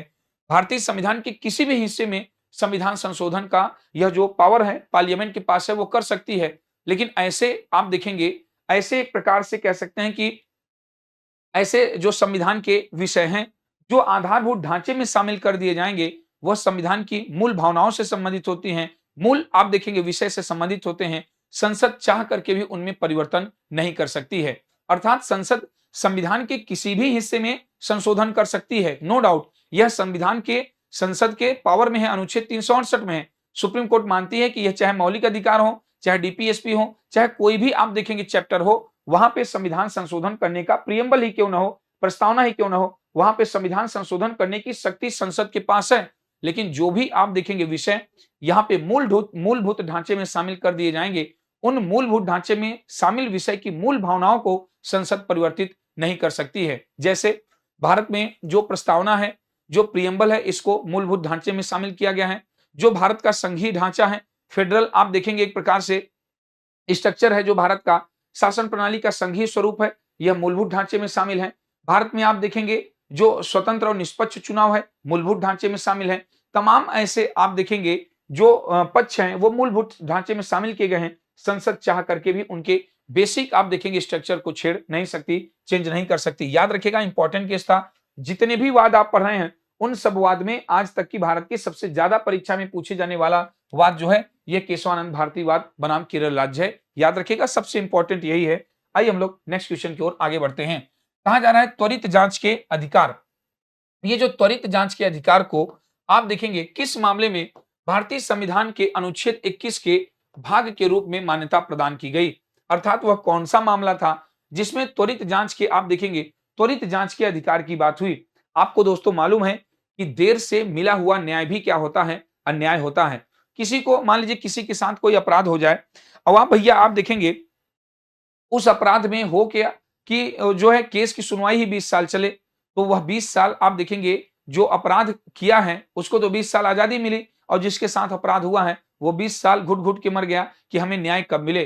तो देर से मिला हुआ न्याय भी अन्याय कहलाता है। इसीलिए त्वरित न्याय का विचारण आप देखेंगे यहाँ पे देखने को मिलता है और आर्टिकल 21 के भाग के रूप में मान्यता यहाँ पे प्राप्त की जाती है। खासकर महिलाओं के केस में किसी महिला के साथ कोई आप देखेंगे बदसलूकी हो जाए, उसका यहाँ पे सेक्सुअल असॉल्ट हरासमेंट जैसा केस हो जाए, रेप हो जाए, अब आप देखेंगे वह केस 10 साल चले, तो वह महिला तो हर दिन हर पल मरी। ऐसी स्थिति में आप देखेंगे इस सब जो है गंभीर मामले में, गंभीर केसेस में तुरंत आप देखेंगे निर्णय लिया जाए और ज्यादा केस को लंबा न खींचा जाए। त्वरित जांच की बात हो, त्वरित निर्णय की बात हो, तुरंत आप देखेंगे सुनवाई हो और समय में विदिन आप देखेंगे एक टाइम ड्यूरेशन में उस पीड़िता को क्या मिले, न्याय मिल पाए। बहुत ही अच्छा आप देखेंगे मामला है। यह मामला दोस्तों आप देखेंगे तो इसका जो राइट आंसर होगा वो आप देखेंगे हुसैन आरा आप देखेंगे खातूनवाद। जो है हुसैन आरा खातूनवाद आपको बस याद रखना है। हुसैन आरा खातूनवाद में यह मामला आपको दोस्तों देखने को मिलेगा। ये बड़ा ही महत्वपूर्ण आपका मामला है। इसका राइट आंसर क्या हो जाएगा? बी हो जाएगा। नेक्स्ट क्वेश्चन आइएगा कि अब देखेंगे फिर से वो मामला है, देखिए ट्रिपल तलाक और यहाँ पे ये जो आप देख रहे हैं ट्रिपल तलाक का मुद्दा है, कितनी बार आपकी परीक्षा में दोस्तों ये बार-बार पूछा जा रहा है। ये मामला आप जानते हैं कि तलाक को असंवैधानिक घोषित ठहराया गया। तो ये जो तलाक को असंवैधानिक घोषित ठहराया गया, अभी आपने देखा तलाक़े बिद्दत की बात हो रही थी। तलाक़े बिद्दत जो मुस्लिम जो है समुदाय है उसमें तलाक़े बिद्दत एक प्रकार की तलाक की पद्धति है जिसमें 3 बार तलाक, तलाक, तलाक कहना, पति-पत्नी का अलगाव हो जाता है। तो ये आप देखेंगे सायरा बानो केस अभी आपने पढ़ा, ये सारा सायरा बानो केस में जो तलाक था उसको दोस्तों क्या किया गया? असंवैधानिक इसको यहाँ पे घोषित किया गया। और ये जो 22 अगस्त 2007 से 22 अगस्त की बात किया जाए, 22 अगस्त 2017 को यह मामला आया और दोस्तों 1 अगस्त 2000 आप देखेंगे 19 से 1 अगस्त की बात किया जाए, 1 अगस्त 2019 से संसद के द्वारा यह कानून लागू किया गया। संसद के द्वारा दोस्तों यह कानून लागू कर दिया गया कि यदि कोई ऐसा तलाक़े बिद्दत में अपनी जो उनकी बेगम होती हैं, शौहर होते हैं, जो भी आप देखेंगे यहाँ पे हस्बैंड वाइफ होते हैं, अगर कोई हस्बैंड इस तरीके से अपनी पत्नी को सिर्फ 3 बार तलाक, तलाक, तलाक बोल के तलाक देता है, तो वह एक प्रकार का दंडनीय अपराध माना जाता है और उसको पूरी तरीके से असंवैधानिक घोषित किया गया। ये याद रखिएगा तलाक़े बिद्दत की बात हो रही है। सभी साथियों को याद रखना है कि तलाक़े बिद्दत की बात की जा रही है। आइए हम लोग इस प्रश्न का आंसर देखते हैं। किस वर्ष में यहाँ पे कहा जा रहा है, किस वर्ष में सुप्रीम कोर्ट ने यह कहते हुए चुनाव लड़ने वाले सभी उम्मीदवारों को अस्वीकार, खारिज आप देखेंगे करने का मतदाताओं के अधिकार को सही ठहराया कि यह देश की राजनीतिक प्रणाली के अपमार्जन में एक लंबा रास्ता तय करेगा। आप जानते हैं जब भी चुनाव होता है, तो चुनाव जब भी होता है जैसे मान लीजिए कोई ईवीएम मशीन है इस तरीके से और ईवीएम मशीन में आप देखेंगे हो सकता है 2-4 कैंडिडेट यहाँ पे चुनाव लड़ रहे हों, लेकिन लास्ट में एक वो जो है आप देखेंगे विकल्प होता है नोटा का, none of the above. None of the above का जो एक प्रकार से नोटा जैसा विषय है, यह आप देखेंगे सभी प्रकार के जो कैंडिडेट हैं, सबको खारिज करने की जो जनता है उसके पास यहाँ पे क्या होती है, पावर होती है। तो ये आपको याद रखना है कि सुप्रीम कोर्ट यहाँ पे 2013 में इस तरीके से जजमेंट देता है कि जो भी उम्मीदवार हैं, सभी को अस्वीकार और खारिज करने की मतदाताओं की जो अधिकार हैं, वो बिल्कुल सही है। मान लीजिए कोई क्षेत्र है, कहीं पे विधायकी का चुनाव हो रहा है, विधानसभा का, कहीं पे इस तरीके से सांसद या संसदीय क्षेत्र में चुनाव हो रहा है, 5 कैंडिडेट चुनाव लड़ रहे हैं, पांचों को जनता यह मानती है कि पांचों अयोग्य हैं, तो जनता के पास ऐसा विकल्प तो होना चाहिए कि उन पांचों को पूरी तरीके से क्या करे, खारिज कर दे। यह आप देखेंगे प्रावधान 2013 से बड़ा ही बेहतरीन है, 2013 से शामिल किया गया। आइए हम लोग देखते हैं इस मामले में किस आप देखेंगे कह रहा है कि के मामले में यह निर्धारित किया गया कि विधायन के विकल्प के तौर पर प्राय अध्यादेश जारी नहीं किया जा सकता। विधायन के विकल्प पर अर्थात जो नियम कानून बनाने की पावर संसद के पास है, राज्य विधानमंडल के पास है, उसके विकल्प के रूप में दोस्तों आपको याद रखना है, उसके विकल्प के रूप में अध्यादेश को यहाँ पे शामिल नहीं किया जा सकता। आप जानते हैं भारतीय संविधान के आर्टिकल 1 टू 3 में प्रेसिडेंट को, राष्ट्रपति को अध्यादेश जारी करने की शक्ति है और अनुच्छेद 213 में राज्यपाल को अध्यादेश जारी करने की शक्ति है। और अध्यादेश तब जारी किया जाता है जब संसद का सत्र या राज्य विधानमंडल का सत्र ना चल रहा हो और तत्काल कानून बनाना कोई अनिवार्य हो। लेकिन सुप्रीम कोर्ट का कहना है कि यह जब जो कंडीशन संविधान में बताई गई है उस तरीके की कंडीशन होगी तभी यह बिल्कुल आप देखेंगे यहाँ पे अध्यादेश जारी किया जा सकता है। ऐसा नहीं कि लगातार आप अध्यादेश जारी करके संसद और राज्य विधानमंडल के काम को अध्यादेश के माध्यम से ही करते चले जाएं। यह बिल्कुल आप देखेंगे यहाँ पे इलीगल या अवैध के रूप में यहाँ पे माना जाता है। और यह प्रावधान आप देखेंगे सुप्रीम कोर्ट का जजमेंट था। डी.सी. बाधवा यहाँ पे आप देखेंगे, डी.सी. बाधवा बनाम बिहार राज्य। इस मामले में सुप्रीम कोर्ट कहती है कि विधायन के रूप में सिर्फ अध्यादेश को इस तरीके से चुना जाना यह कतई भी दोस्तों यहाँ पे क्या है, उचित नहीं होगा। इस प्रश्न का राइट आंसर आप देखेंगे सी होगा। नेक्स्ट क्वेश्चन की बात किया जाए तो दोस्तों आपको यहाँ पे देखने को मिलेगा किस ऐतिहासिक मामले में सुप्रीम कोर्ट ने, सर्वोच्च न्यायालय ने यह कहा कि कोई भी अविवाहित माँ, ये बहुत इंपॉर्टेंट केस था, कोई भी अविवाहित माँ बच्चे के पिता के बिना सूचित किए और पिता का परिचय दिए बिना जो है दिए बच्चे की एकमात्र अभिभावक बनने का आवेदन प्रस्तुत कर सकती है। मान लीजिए कि आजकल जो ट्रेंड है यहाँ पे आप देखेंगे लिव इन रिलेशन में लोग रहते हैं या कभी ऐसी स्थिति हो कि लोग आपस में प्रेम करते हैं और बिना विवाह के भी एक दूसरे से यहाँ पे फिजिकल रिलेशन बनाते हैं। मान लीजिए ऐसी कंडीशन में जो लड़की है वो प्रेग्नेंट हो जाए और वह आप देखेंगे अविवाहित है, विवाह हुआ नहीं है और ऐसी स्थिति में यदि आप देखेंगे लड़के के द्वारा ये कहा जाए कि हाँ ये अभी अविवाहित मामला है, लड़का साथ न दे या लड़की स्वतः या मतलब कि लड़के के द्वारा विवाह करने से इनकार कर दिया जाए या कोई भी ऐसी कंडीशन हो जिसमें लड़की अकेली पड़ जाए, तो लड़की एकमात्र अभिभावक उस बच्चे की बन सकती है। यदि वह चाहे तो वह आप देखेंगे जो लड़की है, जो माँ बनने वाली है, वह उस बच्चे को पूरी तरीके से लीगल तौर पे आप देखेंगे बच्चे को इस तरीके से जन्म दे सकती है, उसकी एकमात्र अभिभावक बन सकती है। और यह मामला दोस्तों आप देखेंगे एबीसी बनाम यहाँ पे राष्ट्रीय राजधानी क्षेत्र दिल्ली, जिसको आप एनसीटी के रूप में जानते हैं, इस मामले में आप देखेंगे सुप्रीम कोर्ट का जजमेंट है। यदि कोई लड़की प्रेग्नेंट हो जाए, अविवाहित है, अर्थात अविवाहित है तो लड़की ही कहेंगे। यहाँ पे यदि कोई आप देखेंगे लड़की या महिला जो भी आप कहना चाहें, यदि कोई प्रेग्नेंट होती है, अविवाहित है, तो प्रेग्नेंट लेडीज आप देखेंगे उस बच्चे की एकमात्र गार्जियन बन सकती है। इसमें उसके हस्बैंड की कोई जरूरत नहीं है या जिसका वो बेबी है उसकी कोई आवश्यकता नहीं है। बिना उसको सूचना किए, बिना उसको आप देखेंगे जानकारी दिए भी वह एकमात्र दोस्तों गार्जियन बन सकती है। ये सुप्रीम कोर्ट का जजमेंट था एबीसी बनाम राष्ट्रीय राजधानी क्षेत्र दिल्ली के मामले में। यूपीएससी परीक्षा 2017 में पूछा गया है। सारे प्रश्न आप जानते हैं कि इस क्लास में जो भी यहाँ पे चर्चाएं होती हैं, सब आपके प्रीवियस प्रश्नों की चर्चा होती हैं, उन्हीं को इतना डिटेल में बताने का प्रयास किया जाता है ताकि आपको एग्जाम में कोई दिक्कत ना हो। और ध्यान रहे कि यही सब आपकी परीक्षा में फिर से दोस्तों बनने वाले प्रश्न होंगे, हमेशा याद रखिएगा। आइए हम लोग नेक्स्ट क्वेश्चन की ओर आगे बढ़ते हैं और ये क्वेश्चन नंबर 21, इसका दोस्तों आंसर बताइएगा। ये बेहतरीन आप देखेंगे वाद है, कह रहा है कि वह बहुचर्चित मुकदमा, आपको बहुचर्चित मतलब कि फेमस था, जिसमें उच्चतम न्यायालय, जिसमें सुप्रीम कोर्ट ने यह राय दी कि संविधान में संशोधन करने के लिए संसद की शक्तियां स्वयं आप देखेंगे संविधान द्वारा ही सीमित कर दी गई हैं। अतएव मतलब अर्थात यहाँ पे आप देखेंगे संसद इस सीमित शक्ति का उपयोग करके अपने आप को असीमित शक्तियां आप देखेंगे नहीं दे सकती। कहने का मतलब यह है कि सुप्रीम कोर्ट ने किस वाद में यह कहा कि संविधान संशोधन करने की शक्ति तो आप देखेंगे संसद को है, लेकिन संविधान ही यह तय कर देता है कि ये जो संविधान संशोधन करने की शक्ति संसद की है, ये असीमित नहीं है। अब ये संसद आप देखेंगे नियम कानून बना करके उसको असीमित शक्ति में बदल दे, यह बिल्कुल भी उचित नहीं होगा। और यह वाद है आप देखेंगे बेहतरीन केस है, यह वाद है आपका मिनर्वा मिल्स बनाम भारत संघवाद।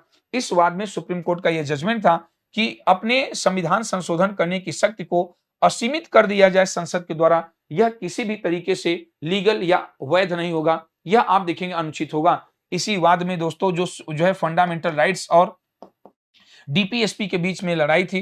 फंडामेंटल राइट्स की बात करिए आप, फंडामेंटल राइट्स और जो डीपीएसपी के बीच की लड़ाई थी कि कौन ज्यादा आप देखेंगे इंपॉर्टेंट है, कौन किस पर आप देखेंगे भारित है, तो इसी मिनर्वा मिल्स वाद में यह कहा गया कि दोनों ही संविधान के यहाँ पे महत्वपूर्ण भाग हैं और दोनों एक दूसरे के पूरक हैं, कोई न किसी से बड़ा है न कोई किसी से छोटा है। अर्थात मौलिक अधिकार आप कह सकते हैं कि मौलिक अधिकार और राज्य के नीति निदेशक तत्व एक दूसरे के क्या हैं, एक दूसरे के दोस्तों यहाँ पे पूरक हैं, न कि कोई किसी से बड़ा, न ही कोई किसी से छोटा। तो ये जो मिनर्वा मिल्स वाद है महत्वपूर्ण है, ध्यान रखिएगा। यहाँ पे संसद के जो संविधान संशोधन की शक्ति है उसको सीमित किया गया, प्लस यह फंडामेंटल राइट्स और डीपीएसपी एक दूसरे के क्या है पूरक हैं। इसका दोस्तों यहाँ पे आपको प्रावधान देखने को मिलता है। आइए हम लोग नेक्स्ट क्वेश्चन की ओर आगे बढ़ते हैं। बात यहाँ पे दोस्तों क्वेश्चन नंबर 22 की हो रही है। बेहतरीन देखेंगे प्रश्न है, इसका आंसर बताइएगा। आपसे कहा जा रहा है 1973, अभी इस केस के बारे में हम लोगों ने डिटेल में चर्चा की है, क्योंकि ये इतना इंपॉर्टेंट केस है कि बार-बार परीक्षा में पूछा जाता है और फिर से आने की पूरी संभावना है। ऐसे ही केस आप देखेंगे परीक्षा में बार-बार पूछे जाते हैं। कह रहा है कि 1973 के किस मामले में सुप्रीम कोर्ट ने अपने पिछले फैसले को दुरुस्त किया और कहा कि जो प्रस्तावना है, प्रियम्बल है, वो संविधान का एक हिस्सा है। तो आपको मालूम है, अब यहाँ पे 2-2 केस आपको पढ़ने के मिल जाएंगे। जो बेरुवारी वाद है, यह आप देखेंगे पश्चिम बंगाल में एक स्थान है बेरुवारी वाद, वहां से निकल करके सुप्रीम कोर्ट तक जाता है और इसी बेरुवारी वाद में सुप्रीम कोर्ट कहता है कि जो प्रियम्बल है, भैया जो आपका यहाँ पे प्रस्तावना है, वह संविधान का आप देखेंगे क्या है, संविधान का दोस्तों भाग नहीं है। सभी साथियों को ध्यान रहे, संविधान का भाग नहीं है। यदि हम लोग देखें तो केशवानंद भारती वाद में जैसे ही केशवानंद भारती आता है, ये 1960 का मामला था। आप जानते हैं 1960 का मामला है। बेरुवारी वाद में सुप्रीम कोर्ट कहता है कि प्रस्तावना संविधान का भाग नहीं है, लेकिन जैसे ही 1973 में आप देखेंगे 1973 में केशवानंद भारती वाद आता है। इस केशवानंद भारती वाद में सुप्रीम कोर्ट कहती है, केशवानंद भारती वाद में सुप्रीम कोर्ट का जजमेंट क्या रहता है कि भैया ये जो आपका प्रस्तावना है, प्रियम्बल है, यह न सिर्फ भारतीय संविधान का भाग है, अर्थात इस वाद में भारतीय संविधान के भाग के रूप में स्वीकार किया जाता है, भाग के रूप में प्रस्तावना को स्वीकार किया जाता है और न सिर्फ भाग के रूप में, बल्कि ये जो प्रस्तावना है, इसी प्रस्तावना को कहा जाता है कि यह प्रस्तावना संविधान का भाग भी है और बेसिक स्ट्रक्चर ऑफ कॉन्स्टिट्यूशन है, अर्थात हमारे संविधान का मूलभूत ढांचा है। यहीं से आप देखेंगे मूलभूत ढांचे का कॉन्सेप्ट निकल करके आता है, बेसिक स्ट्रक्चर आधारभूत ढांचे का कॉन्सेप्ट निकल के आता है और संविधान में जो आधारभूत ढांचे में शामिल हो जाता है, उसके जो मूल भावनाएं हैं उनको संसद परिवर्तित नहीं कर सकती है। सुप्रीम कोर्ट का जजमेंट था केशवानंद भारती वाद में कि आप प्रस्तावना में संशोधित करना चाहते हैं, कर दीजिए, और किया भी, इंदिरा जी ने किया भी था। ये जो मामला है 1973 का है और आपको मालूम है कि जो प्रस्तावना है, प्रस्तावना में एक बार संविधान संशोधन हुआ है 1976 के तहत 42वें संविधान संशोधन सरदार स्वर्ण सिंह समिति की सिफारिश पर, और 3 शब्द जोड़े गए, समाजवाद, पंथ निरपेक्ष, जिसको आप यहाँ पे समाजवाद, पंथ निरपेक्ष और अखंडता, ये 3 शब्द आप देखेंगे प्रस्तावना में बाद में इंदिरा जी ने जोड़ा भी। तो सुप्रीम कोर्ट का यही कहना था कि जो प्रस्तावना है वो भारत के संविधान के आधारभूत ढांचे का हिस्सा है और यदि वह आधारभूत ढांचे का हिस्सा है तो किसी भी कीमत पे इसकी मूल भावनाओं को परिवर्तित नहीं किया जा सकता, अर्थात इसमें जो ओरिजिनल है उसको आप नहीं बदल सकते। इसमें यदि कुछ जोड़ना हो तो आप जोड़ सकते हैं, संसद को यह शक्ति है। यदि वह कुछ आप देखेंगे जोड़ना चाहे जोड़ सकती है, लेकिन इसकी मूल भावनाओं को कुछ हटा नहीं सकती है। और इसी मामले में आप देखेंगे 42वें संविधान संशोधन के माध्यम से इंदिरा जी समाजवाद, पंथ निरपेक्ष और अखंडता 3 शब्द जोड़ती हैं। बड़ा ही बेहतरीन मामला है। बेरुवारी वाद आपसे हमेशा पूछता है, 1960 का केस है।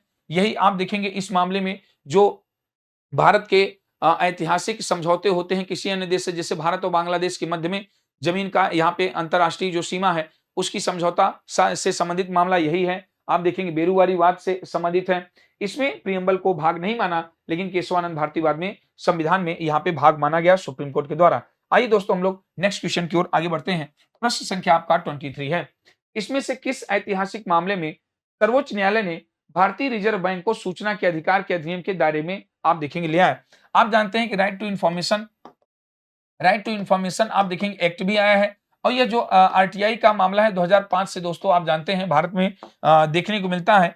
जो आरबीआई है, रिजर्व बैंक ऑफ इंडिया, जो भारत की आप देखेंगे सेंट्रल बैंक है, केंद्रीय बैंक है, इसको आरटीआई के दायरे में यहाँ पे लाने की बात हो रही है। सुप्रीम कोर्ट का जजमेंट था कि भैया जो बैंक में पैसा है या जो बैंक में आरटीआई हो, जो है रिजर्व बैंक हो या कोई भी हो, भारत सरकार हो, कुछ भी, सारा पैसा किसका है? जनता का है। और यदि आप देखेंगे डेमोक्रेटिक कंट्रीज में है तो जनता को आपसे बहुत कुछ जानने का अधिकार है। इसी को यहाँ पे ध्यान में रखते हुए आरटीआई एक्ट को इस तरीके से लागू किया गया और यह आरटीआई एक्ट में आप देखेंगे जयंती लाल आप देखेंगे मिस्त्री के माध्यम से यह केस था और भारतीय रिजर्व बैंक बनाम जयंतीलाल केस में सुप्रीम कोर्ट ने कहा कि भैया आप आरबीआई हो चाहे जो भी हो, जो है आरटीआई के दायरे के अंतर्गत आप आते हैं। अभी आप देखेंगे सुप्रीम कोर्ट में जब इस तरीके से राम मंदिर का फैसला दिया था, तो राम मंदिर का फैसला देने के कुछ समय पहले ही आप देखेंगे जो राम मंदिर, रंजन गोगोई साहब उस समय सीजीआई थे। रंजन गोगोई साहब ने कहा कि यदि सुप्रीम कोर्ट है तो सुप्रीम कोर्ट को भी आरटीआई के दायरे में लाना चाहिए और सुप्रीम कोर्ट भी वर्तमान समय में दोस्तों आपको मालूम है कि सुप्रीम कोर्ट भी आरटीआई के दायरे के अंतर्गत आती है और बड़ा ही महत्वपूर्ण आप देखेंगे रिजर्व बैंक हो, सुप्रीम कोर्ट खुद अपने आप को आरटीआई, रंजन गोगोई साहब कहते हैं, सीजीआई थे कि हम लोग क्यों नहीं आरटीआई के अंतर्गत सबको आना है और इस मामले में आरबीआई को यहाँ पे दोस्तों जयंतीलाल मिस्त्री बनाम इस तरीके से भारतीय संघवाद में आरटीआई के अंतर्गत इसको शामिल किया गया। नेक्स्ट क्वेश्चन की बात किया जाए, क्वेश्चन संख्या 24 है, इस विवादित मामले में सुप्रीम कोर्ट की बेंच ने कहा, ऐसा कौन सा विवादित मामला था जिसमें सुप्रीम कोर्ट की बेंच ने कहा न्यायिक समीक्षा संविधान की बुनियादी विशेषता है और 9वीं अनुसूची में एक ऐसा अधिनियम सम्मिलित करना जिसे या जिसके हिस्से को न्यायिक समीक्षा की शक्ति का प्रयोग करते हुए असंवैधानिक माना गया है, संविधान के मूल ढांचे को नष्ट करता है या नुकसान पहुंचाता है। अब आप देखेंगे जो जुडिशियल रिव्यू की बात होती है, न्यायिक समीक्षा, हमारे पूरे संविधान में कहीं पे भी यह स्पष्ट शब्द नहीं है। न्यायिक समीक्षा शब्द जो जुडिशियल रिव्यू की बात सुप्रीम कोर्ट खुद अपने लिए करता है, पूरे संविधान में कहीं पे स्पष्ट शब्द यह देखने को नहीं मिलता कि संविधान में न्यायिक समीक्षा की बात कही गई हो, लेकिन इसका आधार भारतीय संविधान के अनुच्छेद 13 बी में देखने को मिलता है। भारतीय संविधान के अनुच्छेद 13 बी में न्यायिक समीक्षा का आधार बनता है, न्यायिक समीक्षा का आधार देखने को मिलता है और ये जो जुडिशियल रिव्यू का कॉन्सेप्ट है, यह भारत ने लिया कहां से है? अमेरिका से। होता ये था कि न्यायपालिका ने कहा कि सरकार बहुत सारे आप देखेंगे मामलों को उठा करके 9वीं अनुसूची में रखती है और 9वीं अनुसूची में ये कॉन्सेप्ट बना दिया गया था कि यदि इस अनुसूची में कोई मामला रखा जाए तो उस जो है मामले की सुनवाई, उस मामले की न्यायिक समीक्षा सुप्रीम कोर्ट नहीं कर सकती है। अभी मैंने स्टार्टिंग में भी दोस्तों यहाँ पे आपको डिटेल में पढ़ाया कि आईआर कोहिलोवाद जो था, आईआर कोहिलोवाद के जो है केरल राज्य से संबंधित दोस्तों आप देखेंगे तो इसमें न्यायिक समीक्षा इस तरीके से जो न्यायिक समीक्षा है, न्यायिक समीक्षा की बात की गई और न्यायिक समीक्षा को ध्यान रहे ये बड़ा ही इंपॉर्टेंट है। जो न्यायिक समीक्षा है, इस न्यायिक समीक्षा को सुप्रीम कोर्ट ने कहा कि यह संविधान के बुनियादी ढांचे में बिल्कुल क्या है? शामिल है। यदि संविधान की बुनियादी ढांचे की बात किया जाए तो संविधान के बुनियादी ढांचे में शामिल है, यदि सरकार के द्वारा कोई नियम कानून प्रावधान लाए जाते हैं तो उसकी जांच करना कि कार्यपालिका या विधायिका जो भी आप देखेंगे नियम कानून बनाती है या लागू करती है, कार्यपालिका के द्वारा यहाँ पे लागू किए गए, विधायिका के द्वारा बनाए गए नियम कानून संविधान के अनुकूल हैं कि संविधान के प्रतिकूल हैं, इस बात की जांच करने का अधिकार सर्वोच्च न्यायालय को है और सर्वोच्च न्यायालय इसको बेसिक स्ट्रक्चर के कॉन्सेप्ट में शामिल करती है कि जो जुडिशियल रिव्यू है यह बेसिक स्ट्रक्चर है, हमारा आधारभूत आप देखेंगे ढांचे में शामिल होता है और एस.आर. कोहिलोवाद बनाम केरल राज्य में कहती है कि कोई भी मामला यदि आप 9वीं अनुसूची में रखते हैं तो 9वीं अनुसूची के मामले को भी न्यायिक समीक्षा के दायरे में शामिल किया जाता है। बड़ा ही आप देखेंगे बेहतरीन यह मामला है। आपको दोस्तों यह जानने को मिलेगा कि यदि कोई भी ऐसा कॉन्सेप्ट हो जो सरकार चाहे कि उसकी न्यायिक समीक्षा ना हो, उसको उठा करके 9वीं अनुसूची में रख देती थी, लेकिन सुप्रीम कोर्ट ने बाद में उसको भी क्या किया? यहाँ पे निरस्त किया। आइए हम लोग नेक्स्ट क्वेश्चन की ओर आगे बढ़ते हैं। नेक्स्ट क्वेश्चन की बात किया जाए तो आपको यहाँ पे देखने को मिलेगा तात्कालिक न्याय का अधिकार।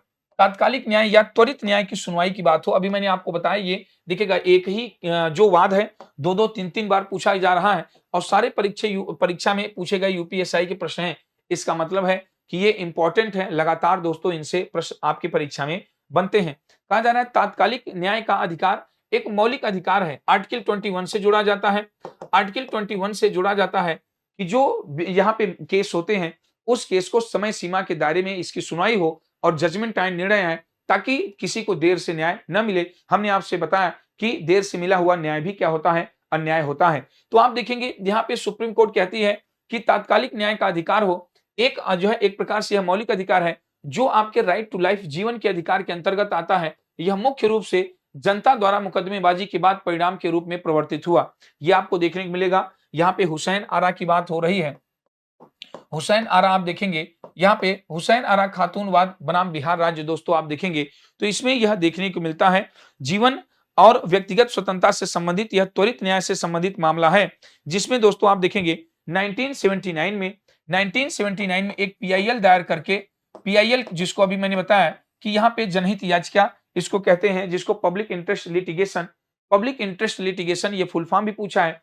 पीआईएल के माध्यम से दोस्तों यह फैसला आता है कि त्वरित विचारण होना चाहिए, त्वरित न्याय का यहाँ पे एक प्रकार से त्वरित न्याय की त्वरित सुनवाई होनी चाहिए और समय सीमा के भीतर जजमेंट आना चाहिए। हुसैन आरा खातूनवाद बिहार राज्य 1979 का मामला है, सुप्रीम कोर्ट का जजमेंट है, याद रखेगा। अभी इसकी चर्चा पहले भी हम लोग कर चुके हैं।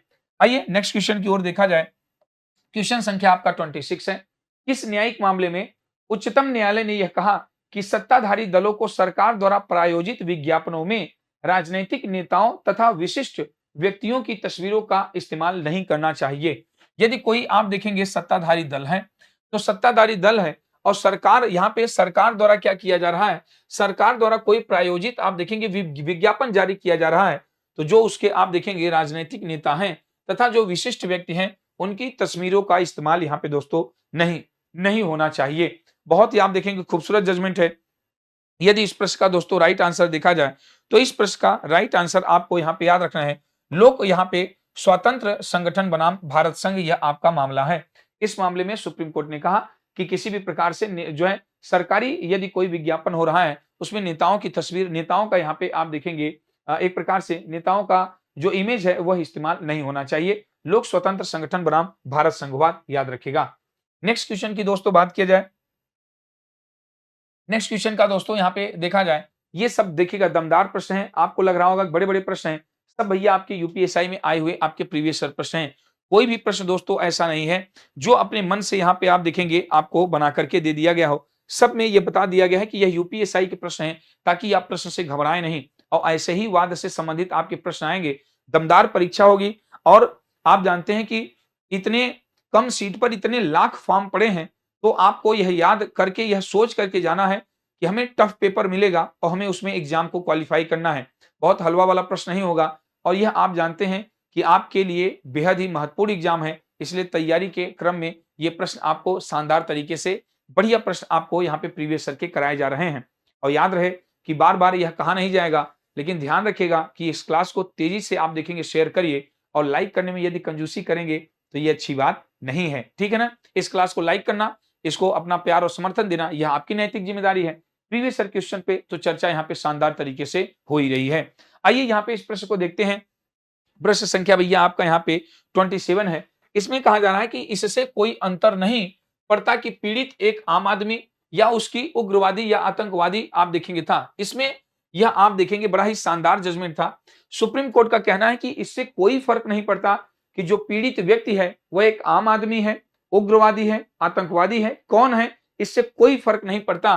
फिर कह रहा है इससे भी कोई आप देखेंगे अंतर नहीं पड़ता कि जो आक्रमणकारी है, अर्थात जिसने आक्रमण किया है, वह आप देखेंगे कोई साधारण व्यक्ति था या आप देखेंगे राज्य था। दोनों ही स्थिति में आप देखेंगे कानून दोनों के लिए समान है, चाहे वह पीड़ित व्यक्ति हो, चाहे वह आक्रमण करने वाला व्यक्ति हो। ध्यान रखिएगा, ये बड़ा ही शानदार, ये आर्टिकल 34 से संबंधित मामला है। भारतीय संविधान के अनुच्छेद 34 से आप देखेंगे मिला हुआ मामला है। कहता है सुप्रीम कोर्ट का कहना है कि कोई साधारण व्यक्ति हो या कोई राज्य हो, कानून दोनों के लिए समान है और दोनों पर समान रूप से क्या होते हैं, लागू होते हैं। यह लोकतंत्र की आवश्यकता है कि कानून के शासन की भी आवश्यकता है तथा व्यक्तिगत स्वतंत्रता के संरक्षण के लिए भी जरूरी है। 8 जुलाई 2016 में दिया गया उच्चतम न्यायालय का यह आदेश मुख्यतः इसलिए महत्वपूर्ण माना जाता है क्योंकि, यह क्यों आदेश आप देखेंगे महत्वपूर्ण माना जाता है, इसको आपको बताना है। लाजवाब आप देखेंगे प्रश्न है, बढ़िया डिटेल में दिया गया है। यह 8 जुलाई 2016 का मामला है और इस प्रश्न का जो राइट आंसर होगा ये आप देखेंगे ए होगा। आपने पढ़ा होगा भारतीय संविधान के आर्टिकल 34 की बात की होगी। अनुच्छेद 34 में आपने देखा होगा कि यदि कोई एक विशेष क्षेत्र हो, ध्यान से समझ लीजिएगा, यदि कोई एक विशेष क्षेत्र हो और उस विशेष क्षेत्र को अशांत क्षेत्र घोषित कर दिया जाए। आपको मालूम है कि कोई भैया यहाँ पे क्षेत्र है और उस क्षेत्र को क्या किया जाए, अशांत क्षेत्र घोषित कर दिया जाए। जैसे ही अशांत क्षेत्र घोषित करने की बात होगी, यह अशांत क्षेत्र घोषित करेगा कौन, राज्यपाल। और राज्यपाल इस क्षेत्र को अशांत घोषित करने के बाद राष्ट्रपति से, प्रेसिडेंट से कहेगा कि यहाँ पे लॉ एंड ऑर्डर बिल्कुल फेल है। लॉ एंड ऑर्डर दोस्तों यहाँ पे बिल्कुल फेल है, यहाँ पर सेना का शासन लगाया जाए, यहाँ पे कानून व्यवस्था बिल्कुल चरमरा गई है, यहाँ पे सेना का शासन लगाया जाए। और उसी सेना के शासन के क्रम में अफस्पा कानून लगाया जाता है, armed force special power act. यह आप देखेंगे 1958 से 1958 से देखने को मिलता है, जो सबसे पहले दोस्तों कहाँ पे लगा था? नागालैंड में लगा था। जिस भी क्षेत्र में आप देखेंगे अफस्पा कानून लगता है, उस अशांत क्षेत्र में रहने वाले जितने भी निवासी हैं, उन सभी आप देखेंगे निवासियों के मौलिक अधिकार जो हैं, उन सभी आप देखेंगे निवासियों के फंडामेंटल राइट्स क्या होते हैं? समाप्त कर दिए जाते हैं या सीमित कर दिए जाते हैं। अब इसी से रिलेटेड ये मामला है, आपको यहाँ पे पूरी तरीके से समझ में आ गया होगा कि जो अनुच्छेद 34 में अफस्पा कानून, सेना कानून, मार्शल लॉ की बात होती है, उसी से संबंधित यह मामला है। इसमें कहा गया कि यदि कोई सशस्त्र बल विशेष शक्तियां अधिनियम 1958, जिसको आप यहाँ पे जो है अफस्पा कानून कहते हैं, यदि इसके तहत सुरक्षा कर्मियों को यहाँ पे दंड मुक्ति का ह्रास होता है, यदि कोई सुरक्षा कर्मी है, उसके विरुद्ध यहाँ पे आप देखेंगे दंड या मुक्ति की बात हो रही, उसका कोई ह्रास होता है, उसी से संबंधित दोस्तों यह आपका मामला है। उसी से संबंधित मामला 8 जुलाई यहाँ पे 2016 को दिया गया। इस मामले में आप जानते हैं कि यदि कोई सेना का अधिकारी हो, वह कोई कार्रवाई कर दे, तो राज्य सरकार चाह करके भी उसके विरुद्ध कोई कार्रवाई तब तक नहीं कर सकती, जब तक कि सेंट्रल गवर्नमेंट की इजाजत प्राप्त न कर ले। इस क्षेत्र में, जिस क्षेत्र में यहाँ पे अफस्पा कानून लागू होता है, यह ऐसा आप देखेंगे क्षेत्र है, जिसमें सुपर लेवल की पावर आप देखेंगे सेना को मिल जाती है। ये आपको याद रखना है। 1958 का मामला सशस्त्र बल से संबंधित आप देखेंगे, उसके शक्तियों से संबंधित था, आपकी परीक्षा में पूछा गया है। आइए नेक्स्ट क्वेश्चन को देखा जाए। कहा जा रहा है भैया किस वाद में, किस न्यायिक मामले में सुप्रीम कोर्ट ने फैसला दिया कि कोई भी सांसद हो, विधायक हो या विधान परिषद का सदस्य हो, जो एक अपराध आप देखेंगे दोषी पाया जाता है, जिसे न्यूनतम 2 वर्ष की जो है कारावास की सजा दी जाती है, वो तत्काल प्रभाव से सदन की सदस्यता खो देगा। अभी राहुल गांधी वाला मुद्दा आप जानते हैं कि गंभीर था। राहुल गांधी वाला मुद्दा खूब मामले में था। उन्होंने मोदी चोर है, चुनाव के दौरान कह दिया मोदी चोर है। गुजरात की आप देखेंगे जो जिला न्यायालय थी, उसने 2 साल से अधिक सजा सुनाया, उसी सजा को बरकरार रखा जो गुजरात की हाई कोर्ट ने, लेकिन सुप्रीम कोर्ट में आप देखेंगे वो मामला गया, तो सुप्रीम कोर्ट में वो मामला सुरक्षित रखा गया। यहाँ पे यही कहा जा रहा है कि यदि किसी व्यक्ति को, चाहे वो विधायक हो, सांसद हो, कुछ भी किसी संवैधानिक पद पे है, जो जनता का रिप्रेजेंटेटिव है, उसको 2 वर्ष या 2 वर्ष से अधिक की सजा मिलती है, तो वह आप देखेंगे पूरी तरीके से जिस भी सदन का वो सदस्य है, उसकी सदस्यता क्या करेगा? खो देगा। किस मामले में आप देखेंगे यह निर्णय दिया गया, यही दोस्तों आपको यहाँ पे बताना है।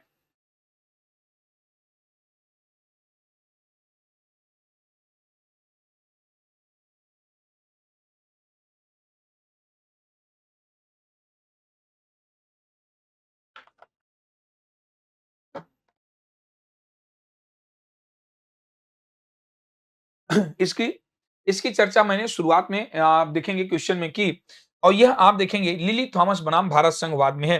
लिली थॉमस आप देखेंगे यह जो मामला था, यह माना जाता है, अगर पूछा जाए एक शब्द में कि भैया यह मामला किससे संबंधित है, तो चुनाव सुधार से आप देखेंगे संबंधित है। चुनाव सुधार से संबंधित है। यदि कोई अपराधी हो जो 2 वर्ष से अधिक की सजा प्राप्त कर ले, यदि कोई अपराध करता है, यह सांसद हो, विधायक हो या किसी भी पद पे हो, वह 2 वर्ष से अधिक की सजा प्राप्त करता है, तो उसकी सदस्यता दोस्तों क्या हो जाएगी? उसकी सदस्यता रद्द कर दी जाएगी और आगामी अगले 6 वर्ष तक उसको किसी भी प्रकार से चुनाव लड़ने पर क्या होगा? रोक होगा। लिली थॉमस बनाम भारत सरकार, ये बड़ा ही बेहतरीन मामला है दोस्तों, याद रखिएगा, चुनाव सुधार से संबंधित है। नेक्स्ट आप देखेंगे केस को देखिएगा।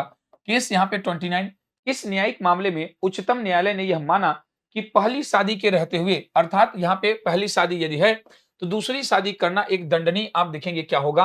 अपराध होगा। हालांकि इससे दूसरी शादी अमान्य नहीं होगी। यदि देखा जाए तो आपको दोस्तों यहाँ पे देखने को मिलेगा कि भैया जो आपका पहला कोई व्यक्ति है, उसकी पहली आप देखेंगे यहाँ पे शादी हुई है, और वही व्यक्ति आप देखेंगे दूसरी शादी करना चाहे, तो दूसरी शादी करने पर वह दूसरी शादी अमान्य तो नहीं हो जाएगी, लेकिन वह एक प्रकार से दंडनीय अपराध माना जाएगा।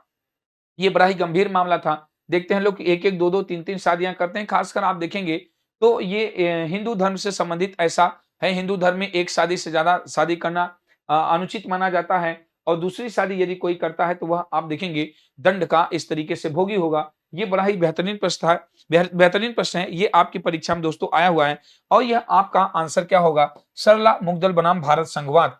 इसमें सरला मुगदल बनाम भारत संघवाद में यह सुप्रीम कोर्ट का जजमेंट है, आपको यहाँ पे ध्यान रखना है। एक व्यक्ति की यदि आप देखेंगे शादी है, पहली वाली आप देखेंगे शादी है, पहली बीवी है, तो यहाँ पे दूसरी बीवी को लाने की जो एक प्रकार से कार्रवाई होगी, वह दंडनीय अपराध के रूप में माना जाएगा। हालाँकि कुछ ऐसे कंडीशन भी हैं, जहाँ पे आप दूसरी शादी कर सकते हैं। कुछ ऐसे कंडीशन हैं जैसे कि यदि कोई व्यक्ति है, पति-पत्नी दोनों के लिए ये लागू होता है। यदि मान लीजिए किसी का पति ही 7 वर्ष या इससे अधिक समय तक गायब है और उसकी कोई सूचना नहीं है, ज़िंदा है, मर गया, कैसे है, कैसे नहीं है, या किसी की पत्नी ही 7 वर्ष या उससे अधिक समय से गायब है, तो ऐसी स्थिति में उसको दूसरी शादी करने का यहाँ पे एक प्रकार से अधिकार होगा। दूसरा कंडीशन ये भी हो सकता है कि यदि किसी का पति या पत्नी पूरी तरीके से पागल है, विक्षिप्त है, विकृत मस्तिष्क की है या है, तो ऐसी स्थिति में भी उसको दूसरी शादी करना अलाउ है।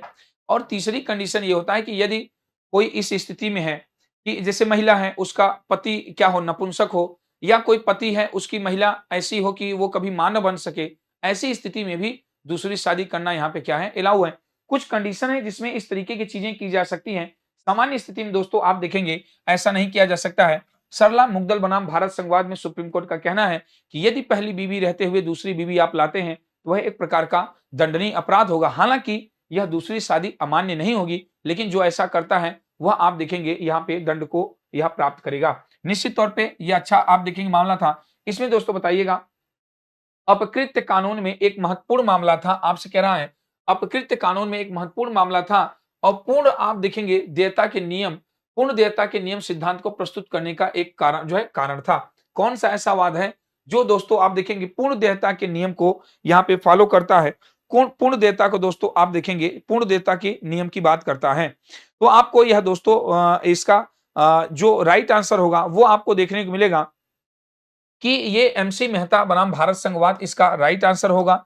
और इसमें आप देखेंगे पीएन भगवती 1984 में 1984 में यह आप देखेंगे मामले में जजमेंट आता है और उस समय आप देखेंगे पीएन भगवती के द्वारा इसको पूरी तरीके से आप देखेंगे यहाँ पे जजमेंट दिया जाता है।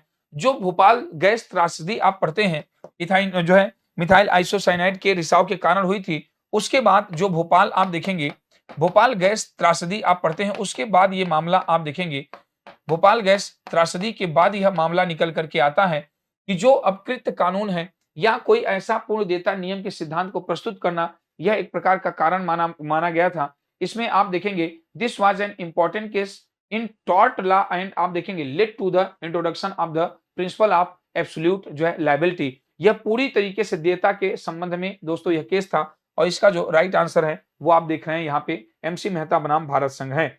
आइए हम लोग नेक्स्ट क्वेश्चन में देखें।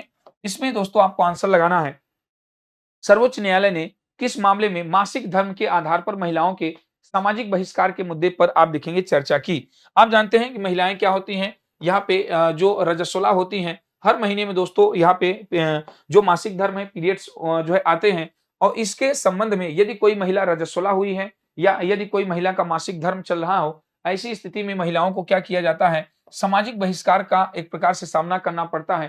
केरल में यह आप देखेंगे मामला बड़ा गंभीर हुआ था, जब आप देखेंगे केरल के मंदिरों में ऐसी महिलाओं को जाने से रोक लगा दिया गया था। तो ज़ाहिर-सी बात है यह मामला सुप्रीम कोर्ट में गया और सुप्रीम कोर्ट में यह मामला जब गया तो इस पे सुप्रीम कोर्ट का बड़ा ही शानदार आप देखेंगे जजमेंट आया था। यदि सुप्रीम कोर्ट में देखा जाए तो सुप्रीम कोर्ट ने इस मामले में यहाँ पे भारतीय युवा वकीलों का एक संघ है, इंडियन यंग लॉयर्स की बात हो रही है। इंडियन यंग आप देखेंगे लॉयर्स एसोसिएशन बनाम आप देखेंगे दोस्तों केरल राज्य। इस मामले में सुप्रीम कोर्ट का कहना था कि ये जो है सामाजिक बहिष्कार का मामला है, खासकर ऐसे समय जब वह रजस्वला होती हैं, उनका मासिक धर्म या पीरियड चल रहा होता है, ऐसी स्थिति में यदि यह सामाजिक बहिष्कार किया जाए, तो यह किसी भी प्रकार से उचित नहीं है। और इस मामले में सुप्रीम कोर्ट ने पूरी तरीके से 2006 में इन लोगों ने याचिका दायर की और 2006 में जब याचिका दायर की, तो सुप्रीम कोर्ट का कहना था कि ऐसी स्थिति में महिलाओं का सामाजिक बहिष्कार करना, यह आप देखेंगे उचित नहीं है। यह एक प्रकार से ऐसा असंवैधानिक या एक कह सकते हैं कि अवैध माना जाए, ऐसा करना किसी भी प्रकार से यह उचित नहीं होगा। यह आपके लिए या ये समाज के लिए यह बेहतर नहीं माना जाएगा। यह मामला कौन-सा था? किस मामले में सुप्रीम कोर्ट ने ऐसा जो है गंभीर चर्चा का मामला रहा? तो वह आपका यहाँ जो है भारतीय युवा वकील का संघ आप देखेंगे कह सकते हैं 2006 का केरल से संबंधित यह मामला था। आपको मालूम है कि वहाँ पे जो मंदिर हैं बहुत सारे, एक मंदिर आप देखेंगे सुनने को हमेशा मिलता रहता है कि 15 वर्ष से लेकर के या 12-14 जब से जो है बच्चियों में इस तरीके से आप साइंस में भी पढ़ते होंगे कि लगभग लड़कियों में जो युवावस्था मानी जाती है वो जल्दी आती है। 12 से लेकर के 13-14 तक में उनका जो पीरियड्स है, रजस्वला है, वो स्टार्ट हो जाता है और लगभग 50 साल तक जाता है। उस दौरान आप देखेंगे तो मंदिरों में जाने के प्रवेश में वर्जित था और उसी से संबंधित ये मामला है कि ऐसी स्थिति में क्या महिलाएँ मंदिर में जा सकती हैं अथवा नहीं जा सकती हैं। आइए देखा जाए, हालाँकि ये अलग-अलग राज्य में अलग-अलग मान्यताएँ होती हैं। आप असम में देखेंगे, तो असम में जो एक मंदिर है, माँ कामाख्या का मंदिर है, तो माँ कामाख्या के मंदिर में वह माता रानी के योनि की ही पूजा की जाती है। पूरा मंदिर ही आप देखेंगे भव्य मंदिर और बड़े जो है दूर-दूर से लोग दर्शन करने यहाँ पे वहाँ पे जाते हैं असम में और वह उस तरीके से वहाँ पे की पद्धति है, ऐसा माना जाता है कि वो माता रानी का जो एक अलग-अलग अंग भारत के अलग-अलग हिस्से में जब उस तरीके से गिरा था, तो वहाँ पे माता रानी के जो है इस तरीके से योनि वहाँ पे गिरी थी, वहाँ पे उसकी पूजा भी होती है बहुत शानदार तरीके से, बहुत भव्य मंदिर, बहुत दिव्य मंदिर और बड़ा ही उसका जो है महत्वपूर्ण स्थान माना जाता है शास्त्रों में भी। एक जगह आप देखेंगे असम में ऐसी पूजा हो रही है और एक जगह देखेंगे तो केरल में इस तरीके का विरोध हो रहा है। ठीक है ना? तो तमाम अपने-अपने राज्य की अलग-अलग स्थान पे मान्यताएँ हैं, हालाँकि ऐसा होना नहीं चाहिए। ये किसी भी बेहतर समाज के लिए अच्छी बात नहीं होती है। ये कह रहा है कि एक अपराध का एक प्रकार का साइबर अपराध है। यह आपसे पूछा जा रहा है कि एक प्रकार का साइबर अपराध है, जहाँ कंप्यूटर सिस्टम या नेटवर्क कंप्यूटर वायरस को आप देखेंगे संक्रमित होता है। आपसे पूछा जा रहा है कि यह एक प्रकार का अपराध है, जहाँ पे कंप्यूटर सिस्टम या नेटवर्क कंप्यूटर वायरस से संक्रमित होता है। उसको क्या कहते हैं? यह आपको बताना होगा। कॉपीराइट जो है कहते हैं या पैसिंग जालसाजी कहते हैं, साहित्यिक चोरी जिसको आप प्लेजियरिज्म कहते हैं, इसी को कॉपीराइट भी अनदर शब्द में कहते हैं, मालवेयर अटैक कहते हैं। तो इसका जो राइट आंसर होगा दोस्तों, यह आप देखिए, ये मालवेयर अटैक होगा। यह एक प्रकार का सॉफ्टवेयर होता है, जिसके माध्यम से यह एक प्रकार का आप देखेंगे सॉफ्टवेयर होता है, जिसके माध्यम से किसी भी कंप्यूटर या किसी भी व्यक्ति की निजी सूचनाओं को क्या किया जाता है, यहाँ पे चुरा लिया जाता है या आप देखेंगे उसमें वायरस डाल करके उसको खराब कर दिया जाता है। यह इसका राइट आंसर डी हो जाएगा। आइए हम लोग नेक्स्ट क्वेश्चन की ओर दोस्तों आगे बढ़ते हैं। प्रश्न संख्या 34 है। यहाँ पे आपको बताना है कि इग्नोरेटिया इग्नोरेटिया जूरिस नॉन एक्सक्यूसेट सिद्धांत का अर्थ क्या है? यह एक प्रकार का लैटिन वर्ड है। आपको बस इसका अर्थ बताना है। यह एक प्रकार का लैटिन वर्ड है और यह लैटिन वर्ड जो है, इसका प्रयोग सुप्रीम कोर्ट ने जो है आप देखेंगे इसका प्रयोग न्यायपालिका में होता रहता है। यह आपको दोस्तों बस बताना है कि ये जो जूरिस नॉन एक्सक्यूटिव जो है एक्सक्यूसेट है, इग्नोरेटिया इग्नोरेटिया जूरिस नॉन एक्सक्यूसिव सिद्धांत है, इसका सही मायने में अर्थ क्या है? बस इतना आपको बताना है। सुप्रीम कोर्ट आप देखेंगे सुप्रीम कोर्ट का जजमेंट है। सुप्रीम कोर्ट हमेशा मानती है कि इस तरीके से यह आप देखेंगे क्षमा योग्य नहीं होता। अच्छा प्रश्न है, आपकी भैया परीक्षा में आया है। कुछ भी प्रश्न अपनी मर्जी से नहीं है। देखिएगा ये 2021 के शिफ्ट में आया हुआ पेपर में प्रश्न आया हुआ प्रश्न है। इसका दोस्तों आपको यहाँ पे राइट आंसर करना है। बहुत ही खूबसूरत प्रश्न है। ऐसे ही प्रश्न आपकी परीक्षा में दोस्तों फिर से आपको देखने को मिलेंगे भी। इसका जो राइट आंसर होगा, ये राइट आंसर इसका यहाँ पे डी होगा कि कानून की अज्ञानता है, यह आप देखेंगे क्षम्य नहीं होती है। दोनों पक्ष को कानून जानना चाहिए। सुप्रीम कोर्ट का जजमेंट है कि कोई भी पक्ष हो विपक्ष हो, सभी को कानून को यहाँ पे जानना चाहिए और कानून की अज्ञानता, कानून को न जानना, यह आप देखेंगे इसके लिए क्षमा नहीं किया जा सकता। यह एक प्रकार से लैटिन कहावत है और इसका अर्थ यही होता है, जिसको आप इग्नोरेट या जूरिस नॉन एग्जीक्यूटिव का जो है एक्सक्यूसाइट कहते हैं। कानून की अज्ञानता क्षम्य नहीं है। सुप्रीम कोर्ट का कहना है कि पक्ष विपक्ष कोई भी हो, उसको कानून को यहाँ पे जानना चाहिए। नेक्स्ट क्वेश्चन का आंसर देखिएगा। यह दोस्तों क्वेश्चन बढ़िया प्रश्न है, इसका आपको सही आंसर बताना है। पूछा जा रहा है कौन से कॉलेज को जिसे एक अल्पसंख्यक संचालित संस्था के रूप में चलाया जा रहा है, जांच के दायरे में रखा गया था, क्योंकि उसे सरकार की ओर से क्या प्राप्त होता था, अनुदान यहाँ सहायता प्राप्त हो रही थी। अदालत ने फैसला सुनाया कि अनुदान एक संस्था के अल्पसंख्यक स्वरूप को बदल नहीं सकता है। आप जानते हैं आर्टिकल 28 में यह प्रावधान है कि यदि कहीं पे भी इस तरीके से कोई भी शिक्षण संस्थान हो, यदि राज्य सरकार द्वारा उसको अनुदान प्राप्त होता है, राज्य सरकार उसको अनुदान प्राप्त देती है, तो किसी भी कीमत पे वहां पे धार्मिक शिक्षा नहीं दी जा सकती। और अल्पसंख्यक समुदाय को अनुच्छेद 30 आप पढ़ते हैं, अल्पसंख्यक समुदाय को यह अधिकार है कि वह अपने लिए शिक्षण संस्थानों को स्थापित करे, प्रशासित करे, धार्मिक शिक्षा दे। तो दोनों में क्लैश होता है, दोनों में आप देखेंगे इस तरीके से टकराव की स्थिति होती है।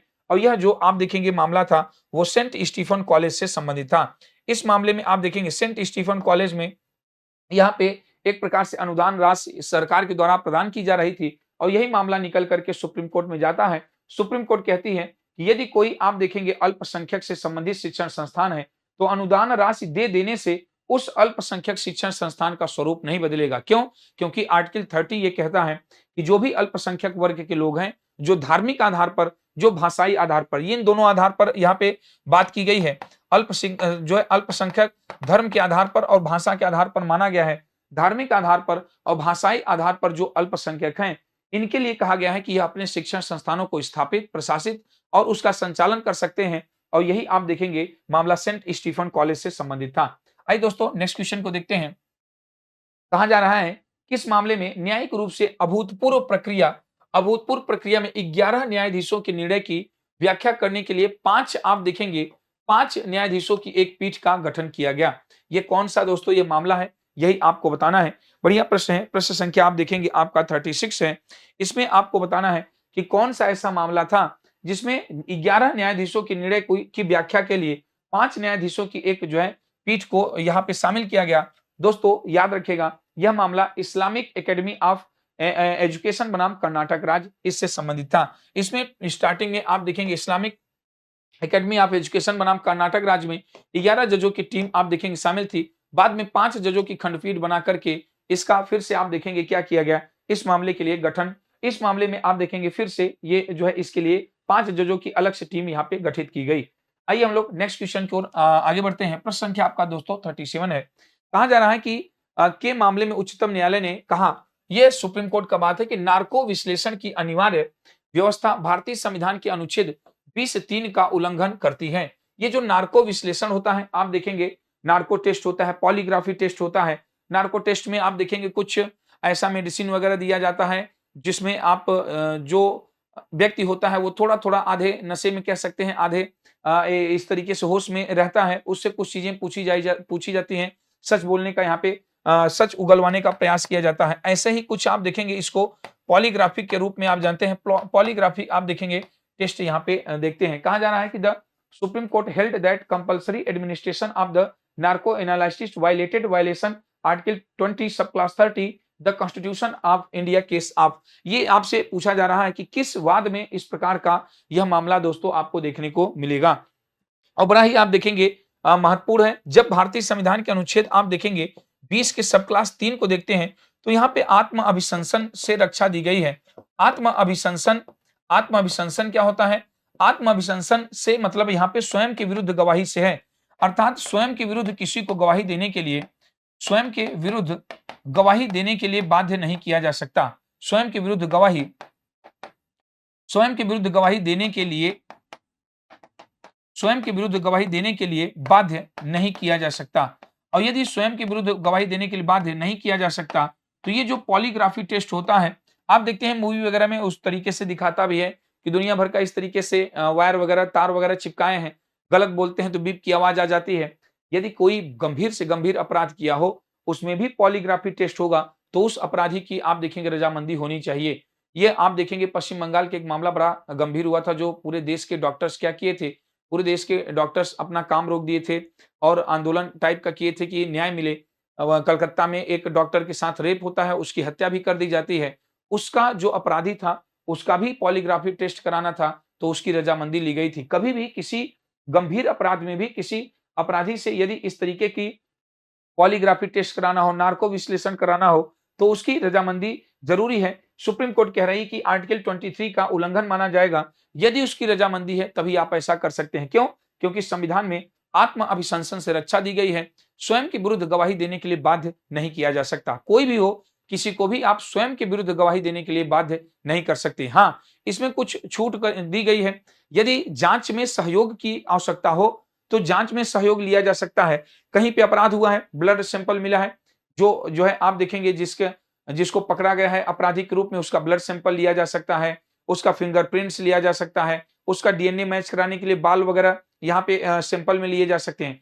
जांच में सहयोग लिया जा सकता है, उसकी मर्जी नहीं होगी तब भी जांच में सहयोग लिया जा सकता है, लेकिन उसी को आप देखेंगे इतना दबाव में या स्वयं के विरुद्ध गवाही देने के लिए बाध्य नहीं किया जा सकता। ये आर्टिकल 20 में आप देखेंगे 20 के सब क्लास 3 में देखने को मिलता है। इस प्रश्न का राइट आंसर आप देखेंगे तो सेल्वी बनाम भारत आप देखेंगे, सेल्वी बनाम कर्नाटक राज्य है, स्वयं के विरुद्ध गवाही देने के लिए बाध्य नहीं किया जा सकता। आर्टिकल 23 का उल्लंघन आप देखेंगे सुप्रीम कोर्ट इसको मानता है। नेक्स्ट क्वेश्चन का आंसर बताइएगा। बहुत ही बेहतरीन प्रश्न है।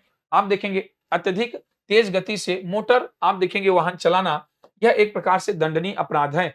तो आप जानते हैं कि मोटर व्हीकल एक्ट, ये तो आपको मूल विधि में बेहतरीन तरीके से पढ़ाया भी जाता है।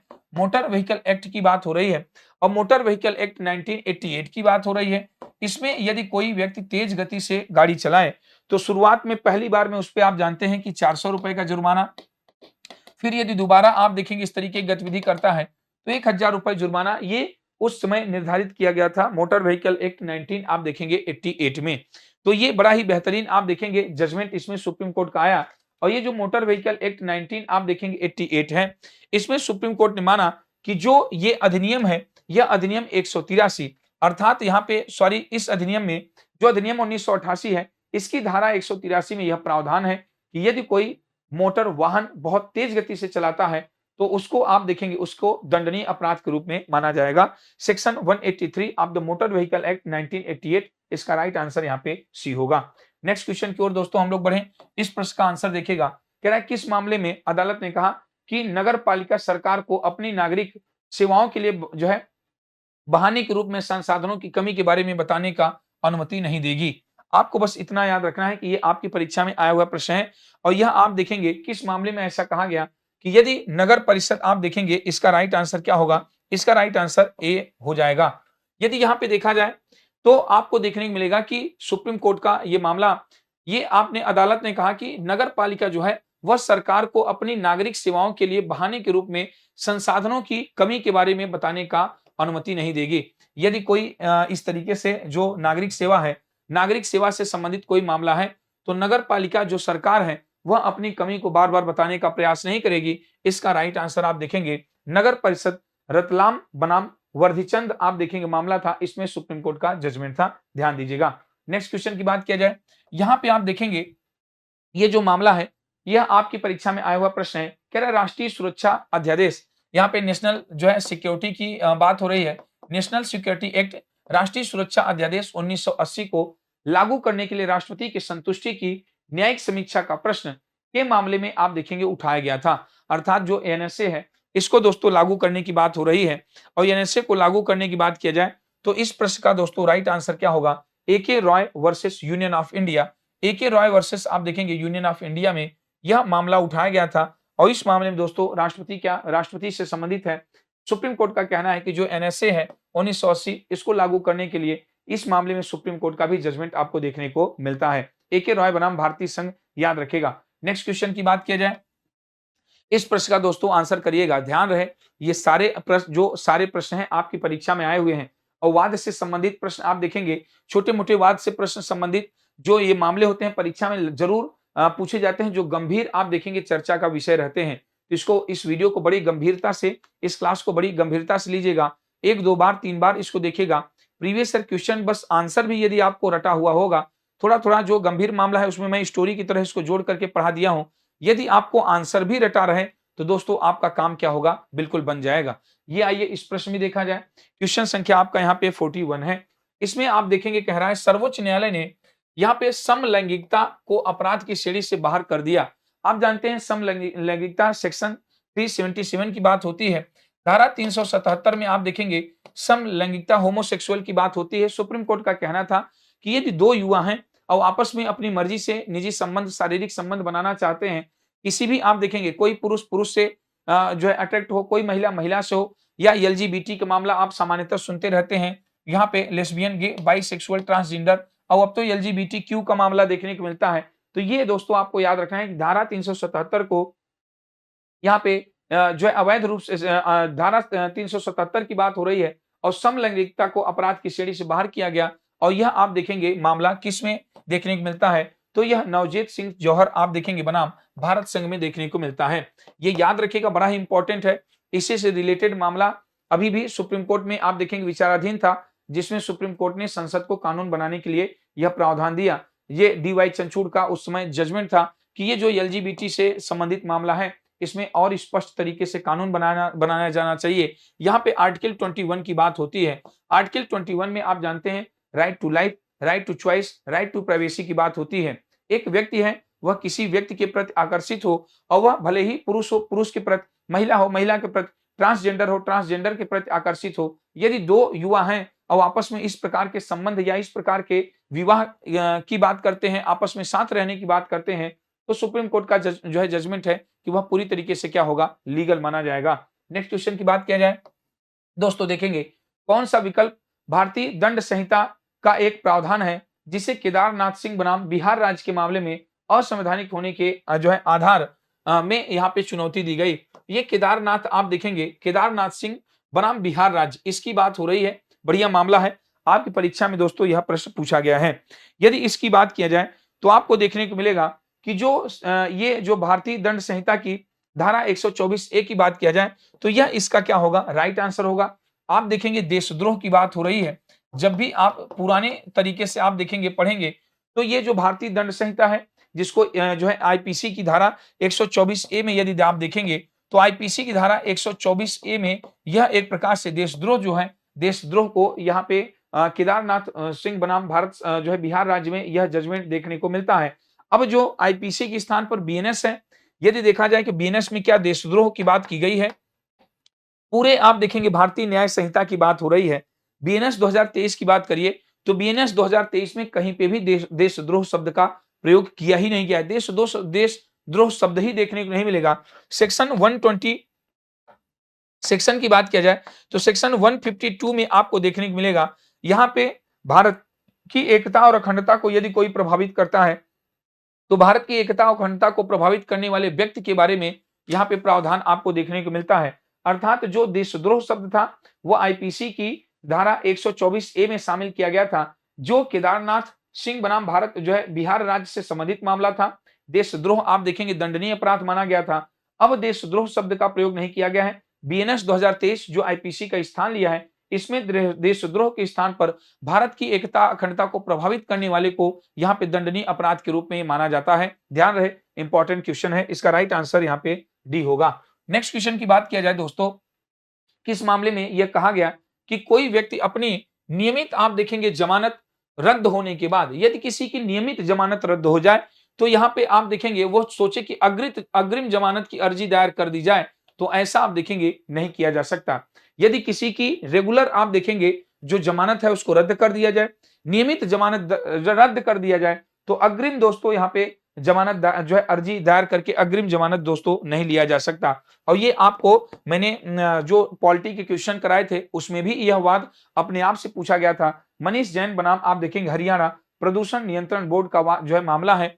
इस मामले में सुप्रीम कोर्ट का यह कहना था कि यदि किसी की अग्रिम जमानत रद्द हो गई है, यदि किसी की नियमित जमानत रद्द हो गई है, तो आप सोचिए कि हम अग्रिम जमानत पहले से ही लेकर बैठे रहें, ऐसा संभव नहीं है। ये याद रखेगा दोस्तों, ध्यान रहे। आज का ये अंतिम प्रश्न है। जो भी आपके परीक्षा में वाद से संबंधित महत्वपूर्ण प्रश्न आए थे, सबको मैंने कराने का प्रयास किया है। यदि आप लोगों को लगे कि हाँ सर कुछ और इससे संबंधित बेहतरीन प्रश्न हो जाएं, तो निश्चित तौर पे आपको वह प्रश्न उपलब्ध करा दिए जाएंगे। हालांकि आपकी परीक्षा में जितने भी प्रश्न आए थे, संपूर्ण प्रश्नों को मैंने यहाँ पे सॉल्व कराया है। विधिवत आराम से इत्मीनान से जो भी उससे संबंधित महत्वपूर्ण तथ्य थे वो बता करके एज ए स्टोरी की तरह, ताकि आपको वो चीजें याद रह जाएं। ये इतना इंपॉर्टेंट क्लास है, इसको 1-2 बार 2 बार 3 बार आप देख लीजिएगा। यदि आपको आंसर भी याद रह गए तो संभवतः यह प्रयास आपको याद रहे, संभवतः यही प्रयास रहेगा कि इन्हीं में से आपकी परीक्षा में वाद से संबंधित प्रश्न देखने को मिल जाएगा। इससे बाहर कुछ विशेष देखने को मिलेगा नहीं। यहाँ कहा जा रहा है कि ये जो किस मामले में परिवार यहाँ पे न्यायालय दंड प्रक्रिया संहिता आईपीसी की धारा 125 के तहत पत्नी के तलाक के बाद भी भरण पोषण हेतु आवेदन को बरकरार रखा गया है। यदि कोई तलाक इस तरीके से पत्नी जो है वो पति से अलग होती है, तलाक प्राप्त कर लेती है, तो किस मामले में दोस्तों यहाँ पे आप देखेंगे तो जाहिर सी बात है, हमने आपको अभी बताया था समीसा फारूकी बनाम शाहिद खान, इस मामले में पत्नी को भरण पोषण यहाँ पे एक प्रकार से भरण पोषण का अधिकार है और वह भरण पोषण के लिए दोस्तों यहाँ पे अर्जी लगा सकती है। उसको भरण पोषण पूरी तरीके से उसके रहन सहन खान पान का यहाँ पे आप देखेंगे जो भी उसका अधिकार होगा वह उसको उतना यहाँ पे प्राप्त होगा। ध्यान रहे, यह बड़ा ही जो है समीमा फारूकी आप देखेंगे केस है, शाहिद खान इस केस में यह आप देखेंगे सुप्रीम कोर्ट का जजमेंट है। किसी भी पत्नी को भरण पोषण प्राप्त करने का दोस्तों क्या होता है, अधिकार होता है।